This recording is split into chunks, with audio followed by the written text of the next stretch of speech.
Kabanata 1391 nakamit sa pamamagitan ng panlilinlang. Hindi umalis ang Cloud Escape Clan mula sa planeta. Hindi nila ito magagawa hanggat hindi pinapayagan ni Wang Lin. Pagbalik ni Wang Lin, gumawa siya ng isang malaking yungib at pumasok sa malupit na pagsasanay. Naglagay siya ng mga limitasyon upang walang makalapit ng kahit isang hakbang sa loob ng 50 kilometro mula sa yungib. Ang Dark Scorpion Clan ay may pinakamataas na estado, kaya't sila ang nag-okupa ng pinakamalapit na lugar sa yungib. Walang magawa ang Cloud Escape Clan kaya ang tanging maaring gawin ay magtigil sa malapit na lugar. Si Zong Big Red ay labis na mayabang, palaipat-lipat siya sa pagitan ng dalawang clan ayon sa kanyang nais.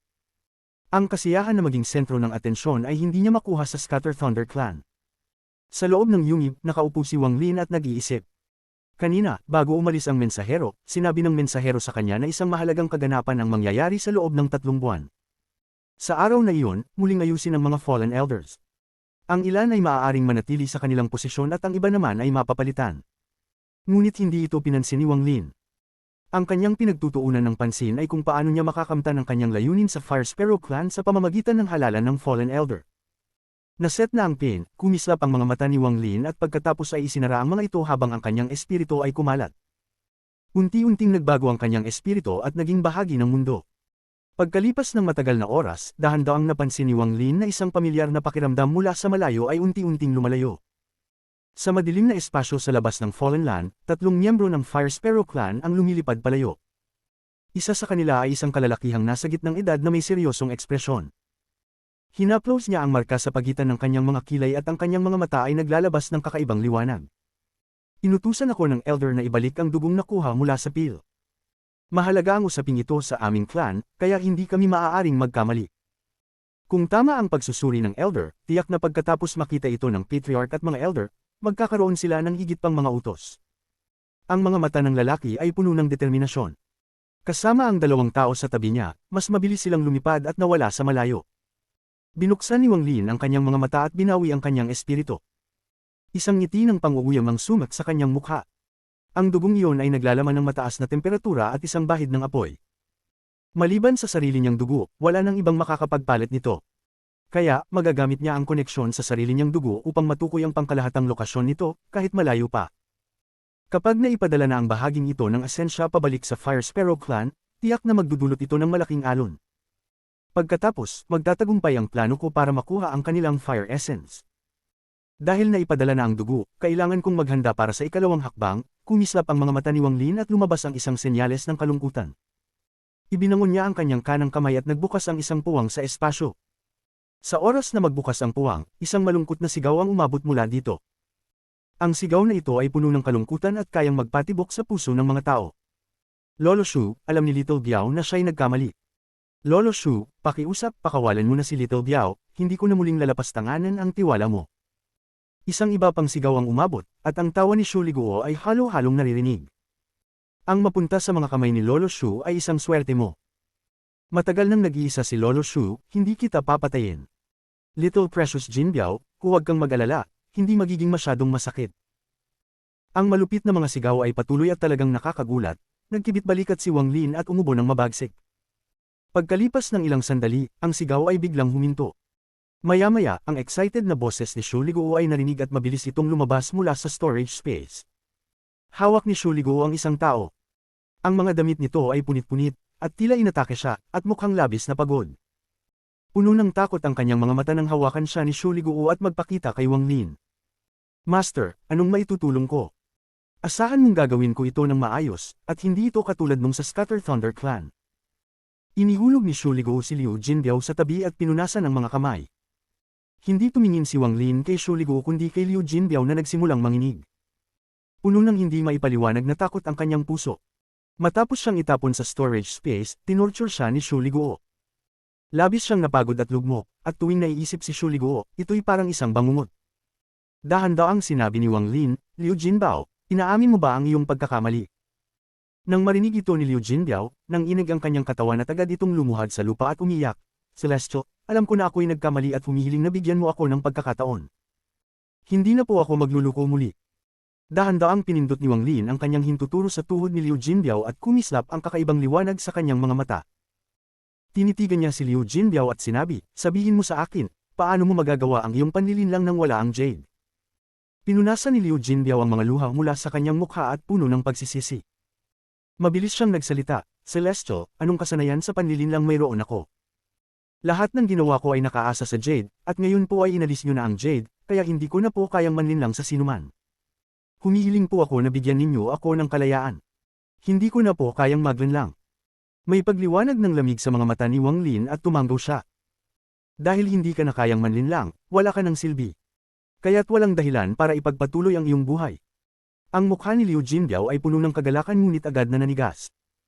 Nang matanto ang ibig sabihin ni Wang Lin, nagbago ang kanyang ekspresyon.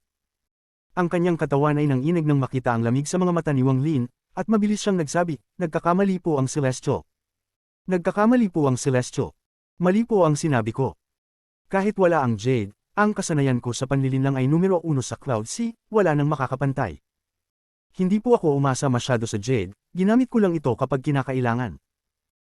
Simula pagkabata, pinagsanayan ko na po ang sining ng panlilinlang at palagi kong hinahanap ang pagkakataon para magsanay.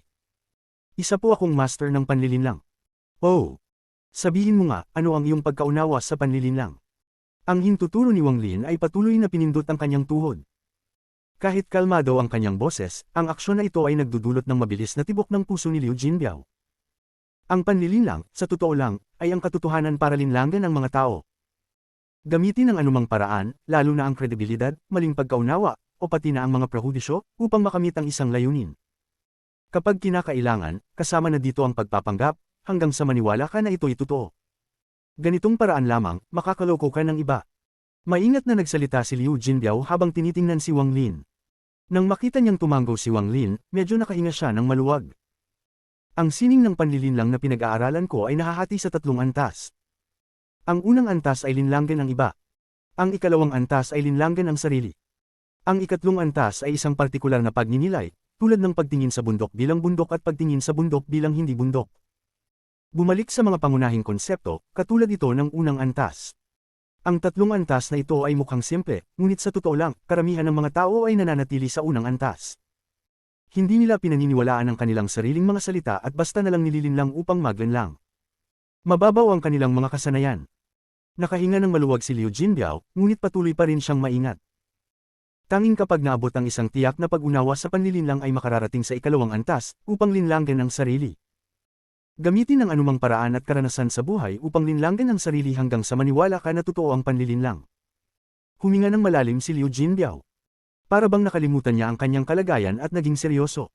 May mga iba na nakarating sa antas na ito. Tuwing nagkikita kami, laging kami nagdedebate tungkol sa Dao at nagkukumpare ng aming pagkaunawa. Ngunit karamihan ng mga nakilala ko ay hindi tumuloy masyado sa ikalawang antas. Sa huli, ang ikalawang antas ay sobrang delikado para sa atin. Ang panganib ay nanggagaling sa ating mga sarili. Kapag tuluyan mong niloko ang iyong sarili, may posibilidad na maligaw ka at makalimutan ang iyong sarili. Maaari kang maging isang guro, isang masama, o pati na isang baliw. Mayroon ding mga nakatatandang nagsobra sa ikalawang antas at nakalimutan pa kung sino sila. Tuwing naiisip ko sila, nararamdaman ko ang kalungkutan sa aking puso. Malungkot, malungkot. Nakalimutan ni Liu Jinbiao ang kanyang kalagayan, at may kahalong alindog ang kanyang mga salita. Dito, napatulala si Xu Liguo at nagbiro, hindi ka ba isang manloloko lang? Para kang nag-uusap na parang nag-aaral ng sining. Hindi pa natatapos ang pagsasalita ni Xu Liguo nang biglang tumayo si Liu Jinbiao at tinignan siya ng matalim. Ang mga mata nito ay puno ng pagyayabang at kahambugan, ngunit may kasamang kalungkutan. Ang kalungkutan ay nagmumula sa isang tao na nasa tuktok. Paano ba mauunawaan ng isang mangmang na bata ang puso ng matandang ito? Pagdating ko sa edad na 4, nagsimula na akong maglinlang at prodigyo na ako noong 9 na taong gulang. Nang maglaon, linoko ko ang isang foundation establishment cultivator na parang isang mortal. Pagkalipas ng 16 na taon, kaya ko nang basahin ang puso ng tao sa isang sulyap. Mula noon, naglakbay na ako sa langit at lupa upang hanapin ang hangganan ng sining ng panlilinlang. Malaki ang mundo, at sabi nila may 3,000 grand daos. Ngunit sino ang makapagsasabi sa akin kung ano ang 3,000 grand daos at kung hindi kabilang ang Dao ng panlilinlang sa mga iyon? Kung ang lahat ng inyong pinapasan ay maituturing na Dao, paano kung ang aking pinag-aaralan ay ituring ding Dao? Gaano karaming nilalang ang ipinanganak sa buong panahon, at gaano karaming nilalang ang namatay? Simula nang magsimula ang universo at ang mga buhay ay sumibol, ang panlilinlang ay umiral. Kung ito'y walang silbi, matagal na itong nawala at hindi sana umabot sa ngayon. Ang matandang ito ay naglalayong itanong sa langit ang ranggo ng dao ng panlilinlang sa mga 3,000 grand daos. Kung wala talaga, gagawa ako ng aking sariling dao sa labas ng 3,000 grand daos. Natulala si Shu Liguo. Kahit si Wang Lin ay nagulat. Kabanata 1392 ika-6 na henerasyon ng Vermilion Bird. Sa mga sandaling ito, hindi na malungkot si Liu Jinbiao. Nakatayo siya roon, at bagamat ang kanyang mga damit ay punit-punit pa rin, isang hindi maipaliwanag na pakiramdam ang bumabalot sa kanya. Naabot ko na ang ikalawang antas ng panlilinlang. Hindi ba tiniisip ninyong madali ito? Madali lang manglinlang ng sarili isang beses, pero ang linlangan ang sarili sa buong buhay ay mahirap. Ang magpatuloy sa paglinlang ng sarili ay makakaapekto sa iyong orihinal na kaluluwa, at pati ang iyong alaala ay magbabago. Pati ang mga makapangyarihang nagninuno na nakarating sa ikalawang hakbang ay hindi kayang hanapin ang tunay na alaala gamit ang paghahanap sa kaluluwa, dahil ang mga tunay na alaala ay nawasak na. Ang ikalawang antas ay ang linlangan ng sarili. Sa tuktok, maaaring mawala ang isang tao at maging ibang tao, o maaari siyang ipanganak muli at maalala ang kanyang sarili. Pagkatapos, maaari niyang lampasan ang ikalawang antas at makabalik sa kanyang sarili anumang oras. Ang mga ganitong tao ay bihira, at maaabot nila ang ikatlong hakbang ng pagbabalik sa kanilang tunay na anyo. Kung hindi ko sana pinatibay ang jade na iyon at ang aking Dao Heart ay hindi naging matatag, na nagpahinto sa aking Dao ng panlilinlang, hindi na sana ako madaling mahuli ng Panginoong Celestial. Ngayon na kinuha ninyo ang aking jade at winasak ang aking pinagmulan, binigyan ninyo ako ng pagkakataon. Sa storage space, umabot sa tuktok ang aking panlilinlang sa ikalawang antas at nakalakad ako ng kalahating hakbang patungo sa ikatlong antas. Ipinagpag ni Liu Jinbiao ang kanyang manggas at ipinasikat ang isang malamig na ekspresyon. Nagningning ang mga mata ni Wang Lin at dahan-dahan niyang sinabi, medyo interesante ito. Matapos pag-alitan ni Liu Jinbiao si Shu Liguo, hindi ito sumagot ng galit, bagkus ay nagmuni-muni. Nagbago ang tingin ni Shu Liguo kay Liu Jinbiao at nagkamay bilang tanda ng galang. Ang mga salitang sinabi ni kakampi Jinbiao ay nagbukas ng aking pananaw. Sa 3,000 dakilang daos, mayroong daw ng panlilinlang. Mabuti, mabuti, mabuti. Nais kong malaman kung ang dao na hinahanap ko ay kabilang sa 3,000 dakilang daos. Ang mga mata ni Liu Jinbiao ay punong-puno ng kaligayahan, na parabang siya'y nagbago ng pagkatao. Ang pride at kalayuan na dati niyang nararamdaman ay agad na naglaho. Ang likod niya ay nanatiling nakayuko at may bahagyang takot sa kanyang mga mata. Isang maliit na kasanayan lamang sa panlilinlang, wala namang bagay na ikinagagalak ni Panginoong Shu. Hanggat hindi ako pinapahirapan ng sobra, ayos na ako. Ang biglaang pagbabago niya ay ikinagulat ni Shu Liguo. Isang mumunting sumpa ang bumangon sa kanyang isipan at hindi niya alam kung anong sasabihin. Nagningning ang mga mata ni Wang Lin ng kakaibang liwanag. Maingat niyang tinignan si Liu Jinbiao at dahan-dahan niyang sinabi, bibigyan kita ng pagkakataon. Kung magaling kang magtrabaho, palalayain kita at bibigyan ka pa ng malaking kayamanan. Nang inig ang katawan ni Liu Jinbiao at tumingin kay Wang Lin. Karaniwan, ikaw ay nanglilinlang ng isang tao o isang sekta, pero ngayon nais kong linlangin mo ang isang buong angkan. Maglalakas loob ka ba? Tahimik na sinabi ni Wang Lin, ngunit nang marinig ito ni Liu Jinbiao, ang puso niya'y napaatras. Nagatubili si Liu Jinbiao at mahinang bamulong, ito, sa totoo lang, wala namang pakialam kung sino ang lilinlangin ko, pero upang may handa ito, kailangan ng masusing mga paghahanda. Walang problema, mayroon kang 3 buwan upang maghanda. Sabi mo na ang ikalawang antas ng panlilinlang ay ang linlangin ng sarili upang magbago ang iyong alaala. Kaya't bibigyan kita ng isang set ng alaala. Ang asul na apoy mula sa kaliwang mata ni Wang Lin ay sumabog palabas at pinalibutan si Liu Jinbiao, na nagbago sa isang bola ng apoy. Agad na umatras si Shu Liguo at nagpakita ng takot. Tumaas na naman ang antas ng pagpapalakas ng kultibasyon ng demonyong ito. Mabagal na dumaan ang oras. Sa isang kisap mata, 1 buwan na ang nakalipas. Sa buo ng buwang ito, nais sanang umalis ni Shu Liguo upang magpahinga, ngunit sa bawat pagnanais niyang lumabas, siya ay pinipigilan ng mga limitasyon. Matapos subukan ng ilang beses, nagpatuloy si Shu Liguo sa pagsumpa habang nakatingin sa labas at nagmumuni-muni. Sa araw na iyon, abala pa si Shu Liguo nang bigla siyang napatingin sa likod. Sa kaloob-looban ng yungib, ang bola ng apoy ay patuloy na naglalagablab roon ng 1 buwan. Di nagtagal, isang malakas na sigaw mula sa bola ng apoy at ang apoy mula sa bola ay naging isang malaking vermilion bird, at ito'y naglabas ng isang sigaw. Pagkatapos, isang anino ang dahan-daw ang lumitaw mula sa bola ng apoy. Sa simula, ang anino ay malabo, ngunit habang naglalakad ang tao, lalong lumino. Nagmaliwanag ang mga mata ni Shu Liguo at nagulat siya. Mayroong kakaibang pakiramdam siya na pamilyar ang taong lumabas, at nang titigan niyang mabuti, muntik na niyang magulat. Ang anino ay lumabas mula sa bola ng apoy at tumayo sa harap ni Shu Liguo. Ang kanyang mga damit ay punit pa rin, ngunit hindi nito pinahina ang kanyang aura ng kapangyarihan. Si Liu Jinbiao ay eksaktong kapareho ng dati, ngunit ang pakiramdam na ibinibigay nito kay Shu Liguo ay parang ang tao na ngayon ay isang master ng isang henerasyon. Habang siya ay nakatayo, isang di makita na presyon ang nagmula sa kanya. Malakas ito at nakakagulat para sa sinumang makakita. Isang apoy ang pinalibutan si Liu Jinbiao at nagpakita ng itsura ng isang vermilion bird. Ang kanyang tingin ay walang emosyon at kalmado. Ipinakita niya ang kanyang lakas na walang galit, at nang ang kanyang mga mata ay dumaan kay Shu Liguo, halos napanganga ito at kumuha ng malamig na hininga. Ang kultibasyon ni Liu Jinbiao ay nagbago-bago. Minsan ito'y napakabigat, minsan naman ay normal, ngunit ito ang pagbabago na nagbigay ng misteryo sa kanya. Bagamat ang kanyang mata ay malamig, may kasamang pakiramdam ng pagod sa kaloob-looban ng kanyang mga mata. Ang pakiramdam ng pagkapagod na ito ay hindi isang ordinaryong kultibador na nararamdaman. Isa itong pakiramdam ng pagkatalo na tumutukoy sa isang tao na nabuhay ng 10,000 taon at nakita na ang lahat ng bagay sa buhay.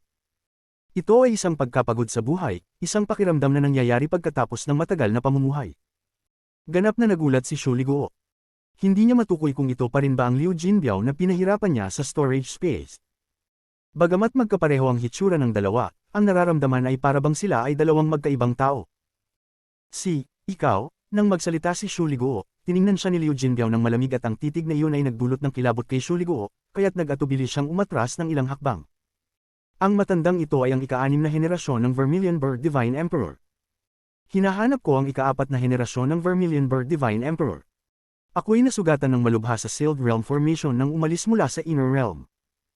Wika ni Liu Jinbiao, na nagpapakita ng isang aura ng kadakilaan, na tila siya ay higit sa lahat. Ang aura na ito ay tanging lumalabas sa isang taong matagal nang nakatayo sa isang mataas na posisyon na may kontrol sa buhay at kamatayan ng libu-libong tao. Sa sandaling ito, tuluyan nang nakalimutan ni Liu Jinbiao na siya ay isang scammer noon. Ang kanyang mga alaala ay nagbago at naniwala siyang siya talaga ang ika-6 na henerasyon ng Vermilion Bird Divine Emperor. Kahit na ang isang makapangyarihang kultibador ay maghanap ng kanyang kaluluwa, hindi nila matutuklasan ang anumang kamalian. Lahat ng alaala nila ay totoo. Malasakit na naglakad si Liu Jinbiao pasulong. Sa pagkakataong ito, narinig ang tinig ni Wang Lin mula sa asul na bola ng apoy sa yungib. Shu Liguo, maglingkod sa ika-6 na henerasyon ng Vermilion Bird Divine Emperor at sundin ang kanyang mga utos. Kung ikaw ay magtatangkang sumuwi, buburahin ko ang iyong pag-iral. Nang inig ang katawan ni Shu Liguo at mabilis na tumango bago sumunod kay Liu Jinbiao. Ang mga limitasyon ng yungib ay automatikong bumukas, kaya't nakalabas sila ng dalawa. Maliban kay Liu Jinbiao, walang nakakaalam kung ano ang iniwan ni Wang Lin sa kanya ng isang buwan. Pagkatapos nilang umalis, dahan-daang nawala ang bola ng apoy at bumalik sa kaliwang mata ni Wang Lin. Nakatagilid siya at kumislap ang karunungan sa kanyang mga mata. Naitakda na ang pangalawang pain, Fire Sparrow Clan, huwag ninyo akong gawing katatawanan. Nagpakita ng ngiti si Wang Lin at ipinagpag ang kanyang kamay, na nagbukas ng isang pumutok sa kanyang storage space. Lumipad ang isang estatwa. Ito ay ang estatwa na nakuha niya mula kay Greed. Maraming yaman na ibinigay sa akin si Greed. Kailangan kong i-imprinta ang aking divine sense sa lahat ng ito at matutunan ang kanilang mga kakayahan upang maipakita ang kanilang buong lakas sa laban. Ang estatwang ito ay malinaw na ang pinakamakapangyarihang yaman ni Greed. Kung hindi niya ito ilalabas. Sumak ang mga mata ni Wang Lin. Hindi lahat ay makararating sa ikalawang antas ng panlilinlang tulad ni Liu Jinbiao at magbago ng mga alaala sa kanilang isipan. Hindi kaya ito ni Greed. Sinuri ni Wang Lin ang alaala ni Greed at natutunan na karamihan sa mga sinabi nito ay totoo. Natutunan din niyang dalawang mahahalagang bagay mula sa alaala ni Greed. Ang unang mahalaga ay kung saan nagpakita ang vortex sa All Heaven. Ang pangalawang bagay ay kung saan nagpakita si Greed matapos lumabas mula sa sinaunang libingan. Ang dalawang puntong ito ay tiyak na makakatulong sa akin. Kailangan kong siyasatin ang lokasyon na iyon sa Ancient Star System, baka may makuha akong mga bagay. Tungkol sa libingan, ito'y maaaring ang tinatawag na Ancient Order Tomb. Sumak ang mga mata ni Wang Lin habang pinagmumuni-muni ito. Sino ba talaga ang estatwang ito, bakit ito nandoon sa libingan? Nag-isip si Wang Lin ng matagal bago niya itinutok ang kanyang divine sense sa estatwa. Ngunit sa sandaling ang kanyang divine sense ay malapit ng damapo sa estatwa, kumislap ang mga mata niya. Baka siya ang makakakilala nito. Kumislap ang mga mata ni Wang Lin at inilog ang kanyang kanang kamay, na nagbukas ng pangalawang punit sa espasyo. Binuksan ni Wang Lin ang punit na ito sa espasyo para lamang sa isang tao. Isang pilak na liwanag mula sa buwan ang lumabas mula sa punit at pumuno sa yungib. Isang magandang babae ang dahan-daang lumakad palabas mula sa punit. Siya ang babae sa pilak na muling nahanap ang ilan sa kanyang mga alaala. Tinanong ni Wang Lin, kilala mo ba siya? Itinagilid ng babae sa pilak ang kanyang buhok sa likod ng tainga at tumingin sa estatwa matapos lumabas. Sa mga sandaling iyon, kumitid ang kanyang mga mata at siya'y nanlaki, naguguluhan saglit bago nagsimula siyang sumigaw. Kabanata 1393 Pitong kulay muli, isa. Ang kanyang sigaw ay matindi at puno ng kalungkutan, na may kasamang matinding takot. Parang ang lalaking ito ay gumawa ng napakaraming pinsala sa kanya na kahit hindi pa ganap na bumangon ang kanyang mga alaala, hindi niya mapigil ang maglabas ng ganitong kalupitang sigaw. Ang biglaang pagbabago ng babae sa pilak ay hindi inaasahan ni Wang Lin at hindi niya pa ito nakikita mula sa kanya. Agad siyang tumayo at inilagay ang estatwa. Ang babae sa pilak ay umatras na sa gilid ng yungib. Ang kanyang katawan ay puno ng nakakatakot na takot at siya'y nanginginig ng malakas.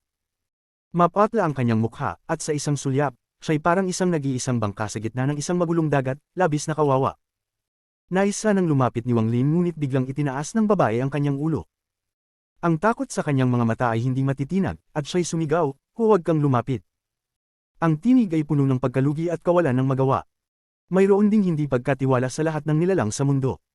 Sa mga sandaling iyon, hindi pa siya nagtitiwala kay Wang Lin. Tahimik na tumayo si Wang Lin at nakaramdam ng pagsisisi. Ang nais lamang niya ay matutunan ng pagkakakilanlan ng estatwa, ngunit hindi niya inaasahan na magpapakita siya ng ganitong takot.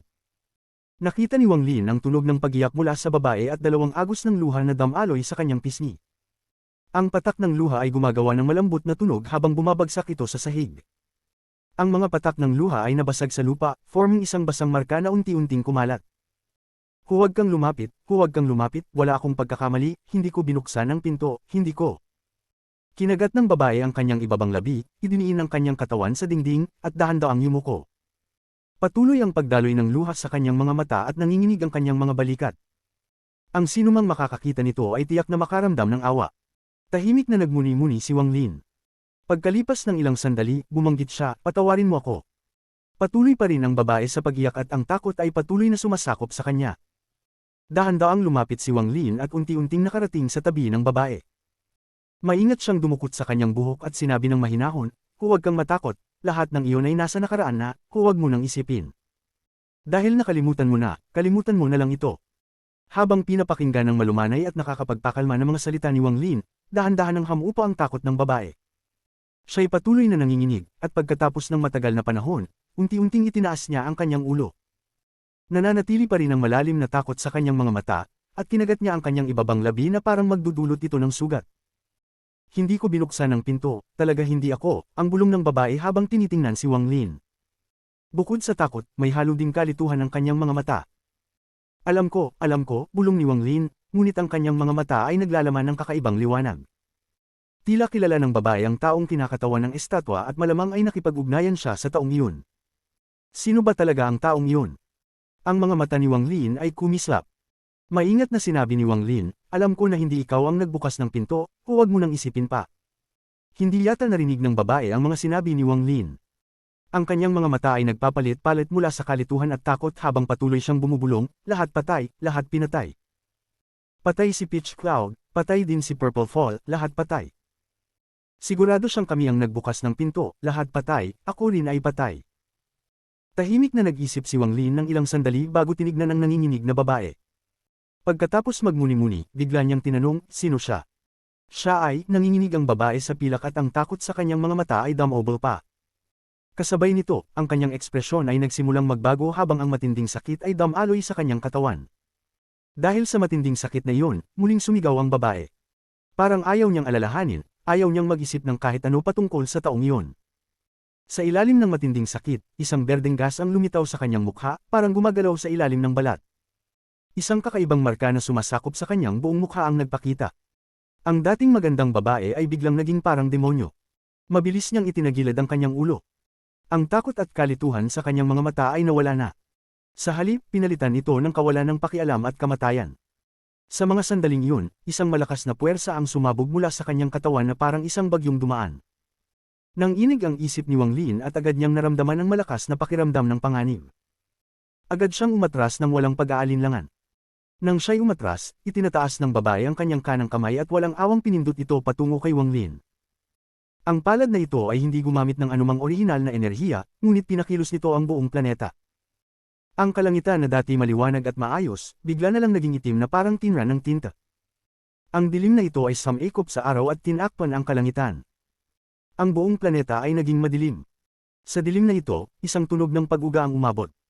Hindi ito kulog, kundi tunog na mas malakas pa kaysa sa kulog. Isang malaking punit sa kalangitan ang nabuksan ng tunog na iyon. Ang punit na ito ay iba sa karaniwang mga punit sa espasyo, ito ay mas malalim. Ang lalim ng punit na ito ay hindi kayang ipaliwanag. Parang ang punit na ito ay nagdadala sa isang misteryosong at hindi masukat na espasyo sa kalaliman ng sistemang bituin. Sa sandaling lumabas ang punit, ang berdeng gas ay damaloy at dumaan sa yungib ni Wang Lin. Hindi kayang pigilan ng mga limitasyon ng berdeng gas. Tumagos ito at umikot sa kanang palad ng babae. Bagamat parang mabagal ito lahat, nangyari ito sa isang iglap.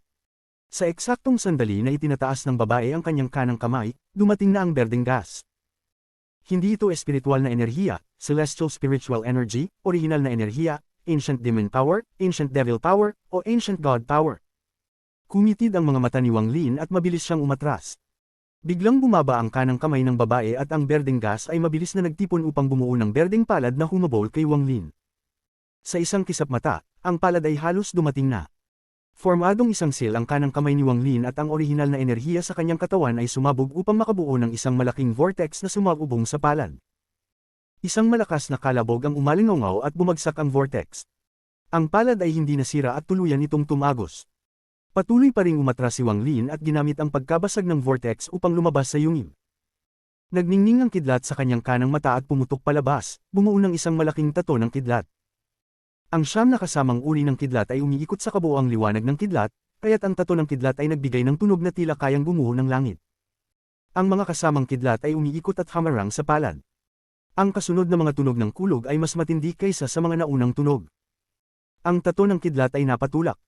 Samantalang ang palad, marami sa berdeng gas ang nawala bago patuloy na hinabol si Wang Lin. Nagkaroon ng isang malamig na sulyap sa mga mata ni Wang Lin at ang kanyang kanang paa ay umatras ng isang hakbang. Tumigil siya at hindi na umatras pa. Ang kanyang kanang kamay ay umabot sa walang hanggan at isang nakakagulat na dugo ang nagningning habang ang dugong espada ay lumitaw sa kanyang kamay. Hawak ang dugong espada, sa sandaling tumagos ang palad sa tato ng kidlat, isang malupit na hinga ang pinakawalan niya at walang awang pinutol pababa. Ang liwanag ng dugo ay kumislap ng mabilis. Parang isang dagat ng dugo na bumagsak sa palad. Tumigil sandali ang espada nang makabangga sa palad bago tinadtad ito ng kalahati. Biglang gumuho ang palad, ngunit hindi nawala ang berdeng gas. Ito ay nagtipon sa isang bola at nakabalik sa punit sa kalangitan. Biglang binuksan ni Wang Lin ang kanyang mga mata. May maalat na lasa sa kanyang bibig habang dumadaloy ang dugo mula sa kanyang bibig at mga mata, ngunit pinigilan niya ito. Ang kanyang ekspresyon ay naging malamig habang lumilipad siya at hawak ang espada ng dugo. Habang papalapit ang berdeng bola ng gas patungo sa punit, walang awa siyang umabot patungo rito. Sumama ka dito. Ang mundo ay nanginginig at isang malaking, ilusoryong palad ang lumitaw at hinawakan ng bola ng berdeng gas. Sa sandaling mahawakan ni Wang Lin ang berdeng gas, agad na nagsara at nawala ang punit sa kalangitan. Ang dilim ay nawala at ang liwanag ay bumalik sa lupa. Ang ekspresyon ni Wang Lin ay naging malungkot nang makita niyang hawak ang bola ng berdeng gas sa loob ng yungib. Ang nakita niya ay nagdulot sa kanya ng pang-uuyam. Ang babae sa pilak ay nawala ng malay at ang kanyang mukha ay naging kulay abo. Ang kanyang katawan ay nanginginig ng hindi niya namamalayan at patuloy pa rin siyang bumubulong. Hindi ako ang nagbukas ng pinto, hindi ako. Sa isang malungkot na ekspresyon, lumapit si Wang Lin sa babae. Ang kanyang kaliwang kamay ay gumawa ng maraming mga restriksyon na inilagay sa babae. Matapos gawin ito, siya ay patuloy na nagmumuni-muni habang tinitingnan ng berdeng gas sa kanyang kanang kamay. Ito ay isa pang puwersa na wala sa orihinal na enerhiya. Hindi ito ang lakas ng Just Flames o Essence, ngunit halos katulad ito ng Essence. Ano ba ito? May kinalaman ba ito sa estatwa na iyon? Ang babaeng ito sa pilak ay may napakaraming lihim, ano nga ba ang kanyang pagkakakilanlan? Isa siya sa 8 sinaunang consort ng emperador, hindi pa rin matukoy ni Wang Lin. Sinabi ng babae na ang Just Flame ay nakakalason. Noong una, akala ko ay siya'y nag-ensayo ng Just Flames at naging ganito dahil dito, ngunit, sa ngayon, hindi yata ganoon kasimple. Posible bang alam niya na ang Just Flame ay nakakalason bago pa siya mag-ensayo nito? Isang malamig na kislap ang nakita sa mga mata ni Wang Lin habang tinitingnan ng walang malay na babae. Matapos ang matagal na panahon, itinaas niya ang kanyang kamay at pinigay ito sa kanyang noo. Ginamit niya ang Soul Search spell na hindi pa niya nagamit sa kanya. Wala kaming alitan at hindi ko layuning saktan ka. Ngunit, marami kang lihim na mahalaga sa akin. Sa aking antas ng pagsasanay, basta't mag-ingat ako, hindi ko masisira ang iyong isipan habang ginagamit ang Soul Search. Pumikit si Wang Lin habang ang kanyang banal na pakiramdam ay pumasok sa noo ng babae sa pamamagitan ng kanyang kanang kamay. Kabanata 1394 Pitong kulay muli, 2. Ang isipan ng babae ay malabo at may mga kumikislap na berdeng liwanag sa loob nito. Ipinadala ni Wang Lin ang kanyang banal na pandama upang siyasatin, sinusubukang hanapin ang kanyang mga alaala. Gayunpaman, kahit gaano siya katagal naghanap, wala siyang nahanap na anumang may kinalaman sa mga alaala ng babae. Ang lugar na ito ay labis na malabo. Habang kumakalat ang kanyang banal na pandama, isang hindi tiyak na oras ang lumipas. Biglang nagsimulang magtipon ng banal na pandama ni Wang Lin mula sa lahat ng direksyon patungo sa isang lugar na napapalibutan ng berdeng ulap. Mahina ang liwanag mula sa berdeng ulap dito, at pagkatapos maglibot dito ng ilang ulit, dahan-daang pumasok ang banal na pandama ni Wang Lin. Pagpasok niya, tumaas ang berdeng liwanag mula sa ulap at damapo patungo sa banal na pandama ni Wang Lin. Ang berdeng liwanag na ito ay katulad sa berdeng gas na hinarap ni Wang Lin kanina sa labas. Habang ang malaking halaga ng berdeng liwanag ay dumarating mula sa lahat ng panig, ang banal na pandama ni Wang Lin ay tila sinulit, iniiwasan ang lahat ng berdeng liwanag habang patuloy siyang umaabante. Habang lumalalim siya, lalong dumami ang berdeng liwanag. Sa huli, naging sobrang siksik na nagbuo ito ng isang lambat at dahan-daang pinalibutan ng banal na pandama ni Wang Lin, na hindi siya binigyan ng pagkakataon upang makalabas. Ang banal na pandama ni Wang Lin ay mabilis na lumot at ang lahat ng banal na pandama na pumasok dito ay nagtipon sa isang karayom. Sa sandaling nagsara ang berdeng liwanag, ang kanyang banal na pandama ay sumabog at nakipagbanggan sa berdeng liwanag. Ang mga kulog ay umalingaw-ngaw. Sa loob ng yungib, nakapatong pa rin ang kamay ni Wang Lin sa noo ng babae. Nakapikit ang kanyang mga mata at ang kanyang mukha ay naging mapatla habang dumadaloy ang dugo mula sa gilid ng kanyang bibig. Gayunpaman, nanatili siyang nakapikit. Sa loob ng isipan ng babae, karamihan sa banal na pandama ni Wang Lin ay nawala na nang makalagpas siya sa berdeng liwanag.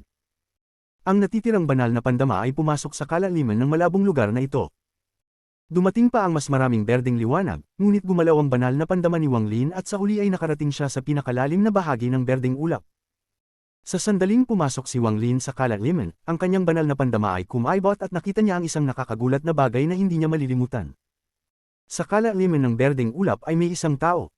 Ang taong ito ay nakasuot ng 7 kulay na kasuotan at isang lalaking nasa gitnang edad. Habang siya ay nakaupo, naglalabas siya ng 7 kulay na liwanag. Hindi siya isang orihinal na kaluluwa o tunay na nilalang, kundi isang nilikha ng selyo. Sa loob ng yungib, biglang binuksan ni Wang Lin ang kanyang mga mata, na may pakiramdam ng pagkabigla. Inalis niya ang kanyang kanang kamay mula sa noo ng babae. Bagaman hindi niya nahanap ang alaala nito, malaki ang kanyang nakuha. Ang itsura ng figure sa isipan ng babae ay eksaktong kapareho ng estatwa. Tahimik na nag-isip si Wang Lin. 7 kulay muli, nang makita niya ang figure, unang pumasok sa kanyang isipan ng sovereign. Gayunpaman, agad niyang itinakwil ang ideya. Bagaman malakas ang sovereign, hindi siya sapat na malakas upang magdulot ng takot kay Wang Lin tulad ng isang estatwa. Nakakita na siya ng mga cultivator sa ikatlong hakbang dati. Malapit na ang antas ng pagsasanay ni Dao Master Blue Dream sa sovereign, kaya't madali niyang natukoy ang pagkakaiba. 7 kulay, sa aking buhay sa pagsasanay, maraming beses ko nang naranasan ang 7 kulay. Gustong-gusto ng All-Seer ang 7 kulay at ang sovereign ay may 7 kulay din. Mayroon ding mga spell na 7 kulay, at ang 7 kulay na realm, kung saan naruroon ang Dao Fruit. Mayroon ding 7 kulay na God Void Nail. Nakaramdam si Wang Lin na may malaking lihim na nakatago sa 7 kulay. Mayroon ding berdeng gas at berdeng liwanag. Maari bang sila'y bahagi ng 7 kulay? Nagkunot ang noo ni Wang Lin, at pagkatapos ng matagal na pag-iisip, napabuntong hininga siya. Inilabas niya ang kanyang manggas at ibinalik ang babae sa pilak sa kanyang imbakan. Ang bagay na ito ay masyadong hindi maabot para sa akin, wala ring kabuluhan ng mag-isip tungkol dito ngayon. Dapat kong tunawin ang yaman ni Greed at kunin ang essence ng Fire Sparrow clan. Nagmuni-muni si Wang Lin ng kaunti at hindi na iniisip pa ang estatwa. Sa halip, inilabas niya ang mga yaman ni Greed upang tunawin at pag-aralan. 79 na hollow crystal swords. Nakuha ito ni Greed mula sa isang bato na may ulo ng isang sinaunang demonyo. Sa kanyang alaala, walang mga bituin ng mga mata ng ulo na iyon. Ang 79 na espada ay tinapunan ng dugo at bumuo ng isang sword formation. Inilabas ni Wang Lin ang kanyang kanang kamay at ang 79 na espada ay agad na pumulibot sa kanya, bawat isa ay naglalabas ng malakas na malamig na enerhiya. Nagliliwanag ang mga mata ni Wang Lin at ipinadala ang kanyang banal na pandama. Masusi niyang ininspeksyon ng bawat isa sa 79 na espada. Sila'y tunay na mga yaman ng sinaunang mga demonyo, at naglalaman sila ng malakas na demonic energy. Maaaring hindi ipakita ang buong lakas nito sa aking mga kamay, ngunit kung ang aking pangalawang avatar ay kumpleto at gamitin ko ito bilang isang sinaunang demonyo, ang lakas ay hindi ordinaryo. Ang yaman na ito, dapat ko bang itago o tunawin? Nagmuni-muni si Wang Lin ng kaunti bago niya ipinagwagwakan ang kanyang kanang kamay. Iniwan niya ang imprint ng kanyang banal na pandama at mga restriction sa mga espada bago inilagay ang mga ito sa kanyang imbakan. Kung tunawin ko sila, masasayang ang demonic energy na nasa loob. Kapag bumalik ako sa inner realm, maaaring ma-absorb ito ng aking pangalawang avatar. Sayang, ang koneksyon ko sa aking pangalawang avatar ay naharang ng sealed realm formation, kung hindi, maaari ko na itong mailipat ngayon. Hindi ko alam kung ano na ang kalagayan ng aking pangalawang avatar matapos ang lahat ng mga taon. Tahimik na inilabas ni Wang Lin ang pangalawang yaman, ang Protection Bone Tablets. Ang 9 na tabletas ay pumulibot sa kanya at naglalabas ng isang aura na pamilyar kay Wang Lin. Ito ang aura ng sinaunang mga Diyos. Itinaas niya ang kanyang kanan at hinaplos ang isang bato. Sa alaala ni Grid, nakuha niya ito mula sa isang bato na may ulo ng isang sinaunang Diyos sa ibabaw nito. Ang ulo ng sinaunang Diyos ay mukhang bata. Hindi ito mukhang isang adulto. Ang galit at kalituhan ay nagtagal ng isang walang katapusang panahon sa kanyang mga mata. Ang materyal ng mga tabletang ito. Ginawa ang mga ito mula sa mga buto ng aking sinaunang Diyos na angkan. Gayunpaman, hindi ito ginawa mula sa puot, kundi mula sa mga buto ng isang ninuno na namatay at kusang nagbigay ng kanilang mga labi upang gawing mga yaman. Kung hindi, magkakaroon ito ng malakas na puot mula rito at hindi magiging ganito kalmado. Ginamit lamang ni Greed ang yaman na ito bilang proteksyon at hindi nagawang buhayin ang nakatagong sinaunang Diyos na spell sa loob. Inilabas ni Wang Lin ang kanyang kanang kamay at nagsimulang magningning ang 9 na tabletas. Malakas na Ancient God aura ang sumabog mula sa 9 na tabletas habang umiikot ang mga ito sa paligid ni Wang Lin. Sa huli, lumiit ang mga ito hanggang sa magtipon sila sa kanang braso ni Wang Lin. Ang 9 na tabletas ay nagsanib at naging isang gauntlet. Ang gauntlet na ito ay kulay abu-puti na parang isang piraso ng buto. Pinalibutan nito ang kanyang kamao upang ang kanyang kamao ay maging isang sukat na mas malaki. Pinalibutan din ito ang kanyang mga daliri, kaya kapag nagmumu siya ng kamao, may mga tunog ng pagkabasag. Mayroon ding maraming mga marka ng pinsala dito. May mga marka ng espada at mga bitik, na kumakatawan sa lahat ng laban na hinarap ng batang sinaunang Diyos. Mayroon ding isang sinaunang Diyos na spell na nakatago sa yaman na ito. Katulad ng Berding Shield, isang life-saving spell. Sayang, hindi nito nailigtas ang buhay ng sinaunang Diyos na iyon. Nagkaroon si Wang Lin ng isang komplikadong ekspresyon habang ang kanyang Ancient God energy ay damaloy patungo sa gauntlet. 8-star Ancient God spell, Ancestral Protection. Hindi matatagpuan ang spell na ito sa alaala ni Tusi. Pumasok si Wang Lin sa spell sa loob ng gauntlet at nagising lamang siya pagkatapos ng 15 minuto. Kung gagamitin ang spell na ito kasama ang Light and Shadow Shield, magiging napakalakas ito. Pagkatapos tingnan ng kanyang kanang kamay, isang pag-iisip lamang ang nagdala sa gauntlet upang matuno at magsanib sa kanyang katawan. Inangat niya ang kanyang kamay at tinungo ang kalangitan. Ang pangatlong yaman ay lumitaw. Emperor Furnace. Nang unang makita ni Wang Lin ang Emperor Furnace, mabilis niyang naramdaman ang pangangilig. Ito ay isang aura na pamilyar sa kanya. Isa itong aura na natatangi sa Royal Ancient Gods, at tanging ang Royal Ancient Gods lamang ang makakaramdam nito. Hindi ko inexpect na makuha ni Greed ang isang Royal Ancient God treasure. Bagaman hindi ito ipinasa sa pamamana at pinino ng ibang tao, ito ay talagang isang Royal Ancient God treasure. Ang mga mata ni Wang Lin ay puno ng kasiyahan habang tinitingnan ng Emperor Furnace, at ang mga Ancient God stars ay mabilis na umiikot sa pagitan ng kanyang mga kilay. Pagkatapos, ang liwanag ng mga bituin ay nahulog sa Emperor Furnace. Ang pagan ay umungol at nagsimulang umikot. Sa huli, ang liwanag ng mga bituin ay lumabas mula sa pagan at damapo sa pagitan ng mga kilay ni Wang Lin. Ang laki nito ay mabilis na lumiit hanggang sa huli ay magsanib ito sa unang bituin ni Wang Lin. Pinagsama ni Tuo Sen ang mga cultivator sa ikatlong hakbang sa kanyang mga bituin, habang si Wang Lin naman ay pinagsama ang mga yaman. Magkaiba ang dalawang pamamaraang ito, kaya't magkaiba rin ang kanilang mga landas. Nang inig ang katawan ni Wang Lin at mabilis na tumaas ang Ancient God power sa kanyang katawan. Narinig ang mga tunog ng pagsabog mula sa loob ng kanyang katawan. Tumagal ito ng matagal bago hamupa. Ang kanyang buhok ay gumalaw ng walang hangin at ang kanyang katawan ay naging mas malakas. Bagaman hindi ito maihahambing sa Blood Sword o sa Heaven-Splitting Axe sa Sealed Realm Formation, halos kapantay na ito ng God-Slaying Spear ni Tusi. Kung magagawa kong ganap itong tunawin, ang lakas nito ay magiging walang katapusan. Mas mahalaga, ang lakas nito ay nakatuon sa pag-refine. Lalong naging matindi ang kasiyahan sa mga mata ni Wang Lin. Iniwagayway niya ang kanyang manggas at inilabas ang pang-apat na yaman. Ito ay ang Fog Lance na patuloy na nagbabago mula sa tunay at peke. Sa sandaling lumitaw ang lance, na puno ng devilish energy ang yungib at mga malungkot na sigaw ang lumabas mula rito, kaya't lalong tumindi ang puwersa nito. Sinaunang demonyong yaman, sayang, wala akong Ancient Devil Avatar. Kung mayroon ako, magagawa kong ipakita ang buong lakas nito. Ancient Devil Avatar, sa tingin ko, kung may pagsasama ko ang tatlong angkan, makakamtan ko ang lakas ng Ancient Order. Tinutok ni Wang Lin ang kanyang mga mata sa Devil Lance at nag-isip. Pinanday ko mismo ang Ancient God Body ko. Ang Ancient Demon Avatar ay nabuo mula sa fragment ng kaluluwa at ang pagsamba mula sa angkan ni 13, na nagbigay ng isang lakas na katulad ng Just Flames. Ito ang nagpagpalit sa Ancient Demon na akalain ako yun, kaya't hindi ko na kailangang mag-aksaya ng maraming pagsisikap upang maging bahagi ito ng aking sarili. Tungkol sa Ancient Devil, maaaring magawa ko itong likhain. Siyempre, kung makakahuli ako ng isa, mas maganda. Nag-isip si Wang Lin habang ang kanyang kanang kamay ay inabot ang kalawakan at lumitaw ang Devil Soul Bottle ni Greed sa harap niya. Sa sandaling lumitaw ang Devil Soul Bottle, tumaas ng husto ang devilish energy sa yungib at nagkaroon ng hindi mabilang na mga anino ng demonyo. Ang devilish energy ay pumulupot sa buong planeta. Mula sa malayo, ang planeta ng Dark Scorpion Clan ay napalibutan ng isang layer ng devilish fog. Ito ay labis na nakakagulat. Hindi ko kayang bumuo ng devilish body, ngunit maaari kong lumikha ng isang devil soul. Ang paggamit ng kaluluwang iyon upang kontrolin ang mga ancient devil treasures ay magpapalakas sa kanilang lakas ng husto. Kung may pagkakataon, maaari kong angkinin ng isang ancient devil body at gawin itong pangatlong avatar ko. Ngunit, ano ang tsansa ng tagumpay? Tinutok ni Wang Lin ang kanyang mga mata sa Devil Soul Bottle at nagpakita ng pag-aalinlangan sa kanyang mga mata. Kabanata 1395 ang hangin ay tumataas. Saglit lang, ang mga mata ni Wang Lin ay napuno ng determinasyon at itinutok ang kanyang kanang kamay sa Devil Soul Bottle.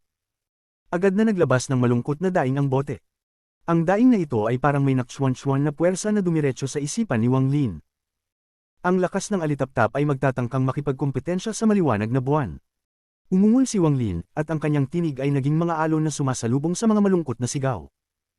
Makalipas ang ilang sandali, ang itim na usok ay lumabas mula sa Devil Soul Bottle. May mga ancient Devil Souls na nagsisilbing lumalaban sa loob ng itim na usok, at agad silang nagsimulang magtulungan patungo kay Wang Lin. Ang ekspresyon ni Wang Lin ay nanatiling kalmado. Habang ang mga Devil Souls ay dumadating sa kanya, niuinggan niya ang kanyang kamay at isang malakas na hangin ang dumaan sa mga Devil Souls. Lahat sila ay nahulog at nahulog sa kanyang kamay. Dao Spell, pagsamahin. Maingay na bumangon ang boses ni Wang Lin, ngunit naglalaman nito ng malamig na pakiramdam. Habang umuukit ang mga salita niya, nagpakita ng kakaibang liwanag ang kanyang mga mata at agad niyang ginamit ang Dao Spell ng Dao Master Blue Dream. Narinig ang tunog ng pagsabog at nagsimulang maglabas ng malungkot na daing ang mga Devil Souls. Gusto nilang tumakas, ngunit ang mga kamay ni Wang Lin ay parang isang langit na bilangguan na hindi nila matakasan. Pumikit si Wang Lin at pinagtutuunan ang kanyang isipan sa pagsasama. Sa ilalim ng epekto ng Dao Spell, ang hindi mabilang na mga Devil Souls ay nagsasanib. Dahan-daang dumaan ang oras at sa isang kisap mata, 7 araw ang lumipas. Sa loob ng 7 araw na ito, patuloy na ginamit ni Wang Lin ang Dao Spell at hindi siya nagpahinga. Sa araw na ito, ang mga kaluluwa ay nagsanib at naging isang bola, at ang bola ay naglalabas ng malabong liwanag. Habang tumatagal, ang liwanag ay naging mas malakas hanggang sa ilawan ng buong yungib. Nagmula ang isang marahas na aura mula sa bola, at sabay na naglabas ng isang daing na parabang ang tunog ng hindi mabilang na Devil Souls ay nagsanib. Gusto mong tunawin ang aking Ancient Devil Clan? Imposible. Blood refining. Biglang bumukas ang mga mata ni Wang Lin at kinagat ang dulo ng kanyang dila. Dumura siya ng dugo at damapo ito sa bola. Ang dugong ito ay naglalaman ng asensya at ito rin ay dugo mula sa Ancient God Heart ni Wang Lin. Sa sandaling damapo ang dugo sa bola, naglabas ng malungkot na sigaw ang bola. Naging magulo ang bola, parang malapit na itong gumuho anumang oras. Ang liwanag ng multo ay halos ganap na nawala at pinalitan ng liwanag ng dugo. Ang liwanag ng dugo ay dahan-daang umiikot sa buong bola. Hindi nagtagal at ang bola ay naging kulay dugo. Nagpahinga ng kaunti si Wang Lin at iniabot ang kanyang kanang kamay upang kunin ang Devil Soul Bottle. Dumura siya ng Origin Energy, at pumasok ito sa bote. Sa isang iglap, isang malaking alon ng itim na usok ang lumabas kasama ang hindi mabilang na Devil Souls. Sa sandaling lumitaw sila, agad silang iniabsorb ng bola ng dugo. Ang Ancient Devil Treasure na ito ay naglalaman ng 3,000 Ancient Devil Souls. Pagsasamahin ko ang mga 3,000 kaluluwang ito at bubuo ng aking Ancient Devil Avatar. Iniwagayway ni Wang Lin ang kanyang manggas at pagkatapos ay napuno ang yungib ng usok. Ang usok ay puno ng devilish energy. Dahan-daang dumaan ang oras habang pinapino ni Wang Lin ang mga Devil Souls. Lumipas ang 1 buwan. Ilang araw na lang at magsisimula na ang Fallen Elder Selection. 2 buwan nang nagsasagawa ng closed-door cultivation si Wang Lin. Sa loob ng 2 buwan na ito, isang malaking pangyayari ang naganap sa Fallen Land. Sa gilid ng Fallen Land, sa isang abandonadong planeta, ang buong planeta ay sumabog sa apoy. Ang apoy ay asul at binalot ang buong abandonadong planeta. Ngunit, ang apoy na ito ay hindi tumagal ng matagal. Nang mawala ang 8 minuto, ang lahat ay bumalik sa normal. Subalit, ang 8 minutong ito ay nagdulot ng kilig sa balat ng lahat ng fire cultivator sa Fallen Land. Walang pakialam kung ano ang kanilang ginagawa, sa sandaling sumabog ang apoy sa planeta, lahat sila ay nagulat. Ang apoy sa kanilang katawan ay lumabas mula sa kanilang katawan ng walang kontrol. Ang kanilang apoy ay nagsimulang magtungo patungo sa abandonadong planeta na parang ito ay tinatawag. Ang kakaibang pangyayaring ito ay nagdulot ng pagkabigla sa lahat ng fire cultivators. Lalo na ang mga miyembro ng Fire Sparrow Clan na nakaramdam ng mas matinding sensasyon kaysa sa iba. Ang elder na nakipagkalakalan kay Wang Lin ay nagmeditate nang bigla ang apoy sa kanyang katawan ay lumabas at naging isang Fire Sparrow. Bumulusok ang mga pakpak nito at parang maglilipad, kaya't nagbago ng ekspresyon ng elder. Dahil dito, napansin ng mga fire cultivators ang pangyayari sa Fallen Land. Agad na iniwan ng elder ng Fire Sparrow Clan ang kanyang pagsasanay at naglakbay patungo sa abandonadong planeta kasama ang ilang miyembro ng kanyang angkan. Ngunit nang dumating siya, wala siyang natagpo ang anumang bagay sa kabila ng kanyang pagsasaliksik. Subalit, nakaramdam siya ng isang pahiwatig ng asensya na katulad ng mula sa mga pills. Gayun din, sa mga araw na ito, isang pangyayari ang nagulat sa buong angkan ng Fire Sparrow Clan. Ang 3 taong naghatid ng patak ng dugo mula sa Fallen Land ay ibinigay ito. Pagkatapos, sila ay naghintay upang muling matawag. Ang mga ito ay nababahala dahil hindi nila alam kung makakakuha ba sila ng pansin mula sa angkan. Sa malawak na star domain ng Fire Sparrow Clan, sa pangunahing planeta, maraming malalaking estatwa ng Fire Sparrow ang nakakalat. Mayroon ding isang napakataas na estatwa na halos kasing taas ng langit. Mayroong isang hall sa ilalim ng estatwa, at sa oras na ito, isang matandang lalaki ang nakaupo sa loob. Ang mukha ng matandang lalaki ay pula at natatakpan ng mga apoy. Siya ang patriarch ng Fire Sparrow Clan. Isang patak ng nagliliyab na dugo ang lumulutang sa harap niya. Nakatingin siya sa dugo ng may pagkabigla sa kanyang mga mata. Ito ay, esensya. Ang mga mata ng matandang lalaki ay kumislap at bigla siyang tumayo, hawak ang dugo. Lumakad siya ng isang hakbang at agad na nawala ng walang bakas. Nang muling magpakita, nasa loob siya ng planetang ginagamit para sa pagsasanay. Ang loob ng planeta ay inukit at puno ng dagat ng apoy. Kahit ang mga fire cultivators ay mahihirapan tiisin ang init. Mabilis na gumalaw ang matandang lalaki sa dagat ng apoy at hindi nagtagal ay nakarating siya sa kailaliman ng planeta. Ang apoy dito ay kulay madilim na lila at mukhang nakakatakot. May isang kumikislap na formation sa gitna ng lila na apoy, at sa loob ng formation ay nakaupo ang isang lalaking nasa kalagitnaan ng kanyang edad.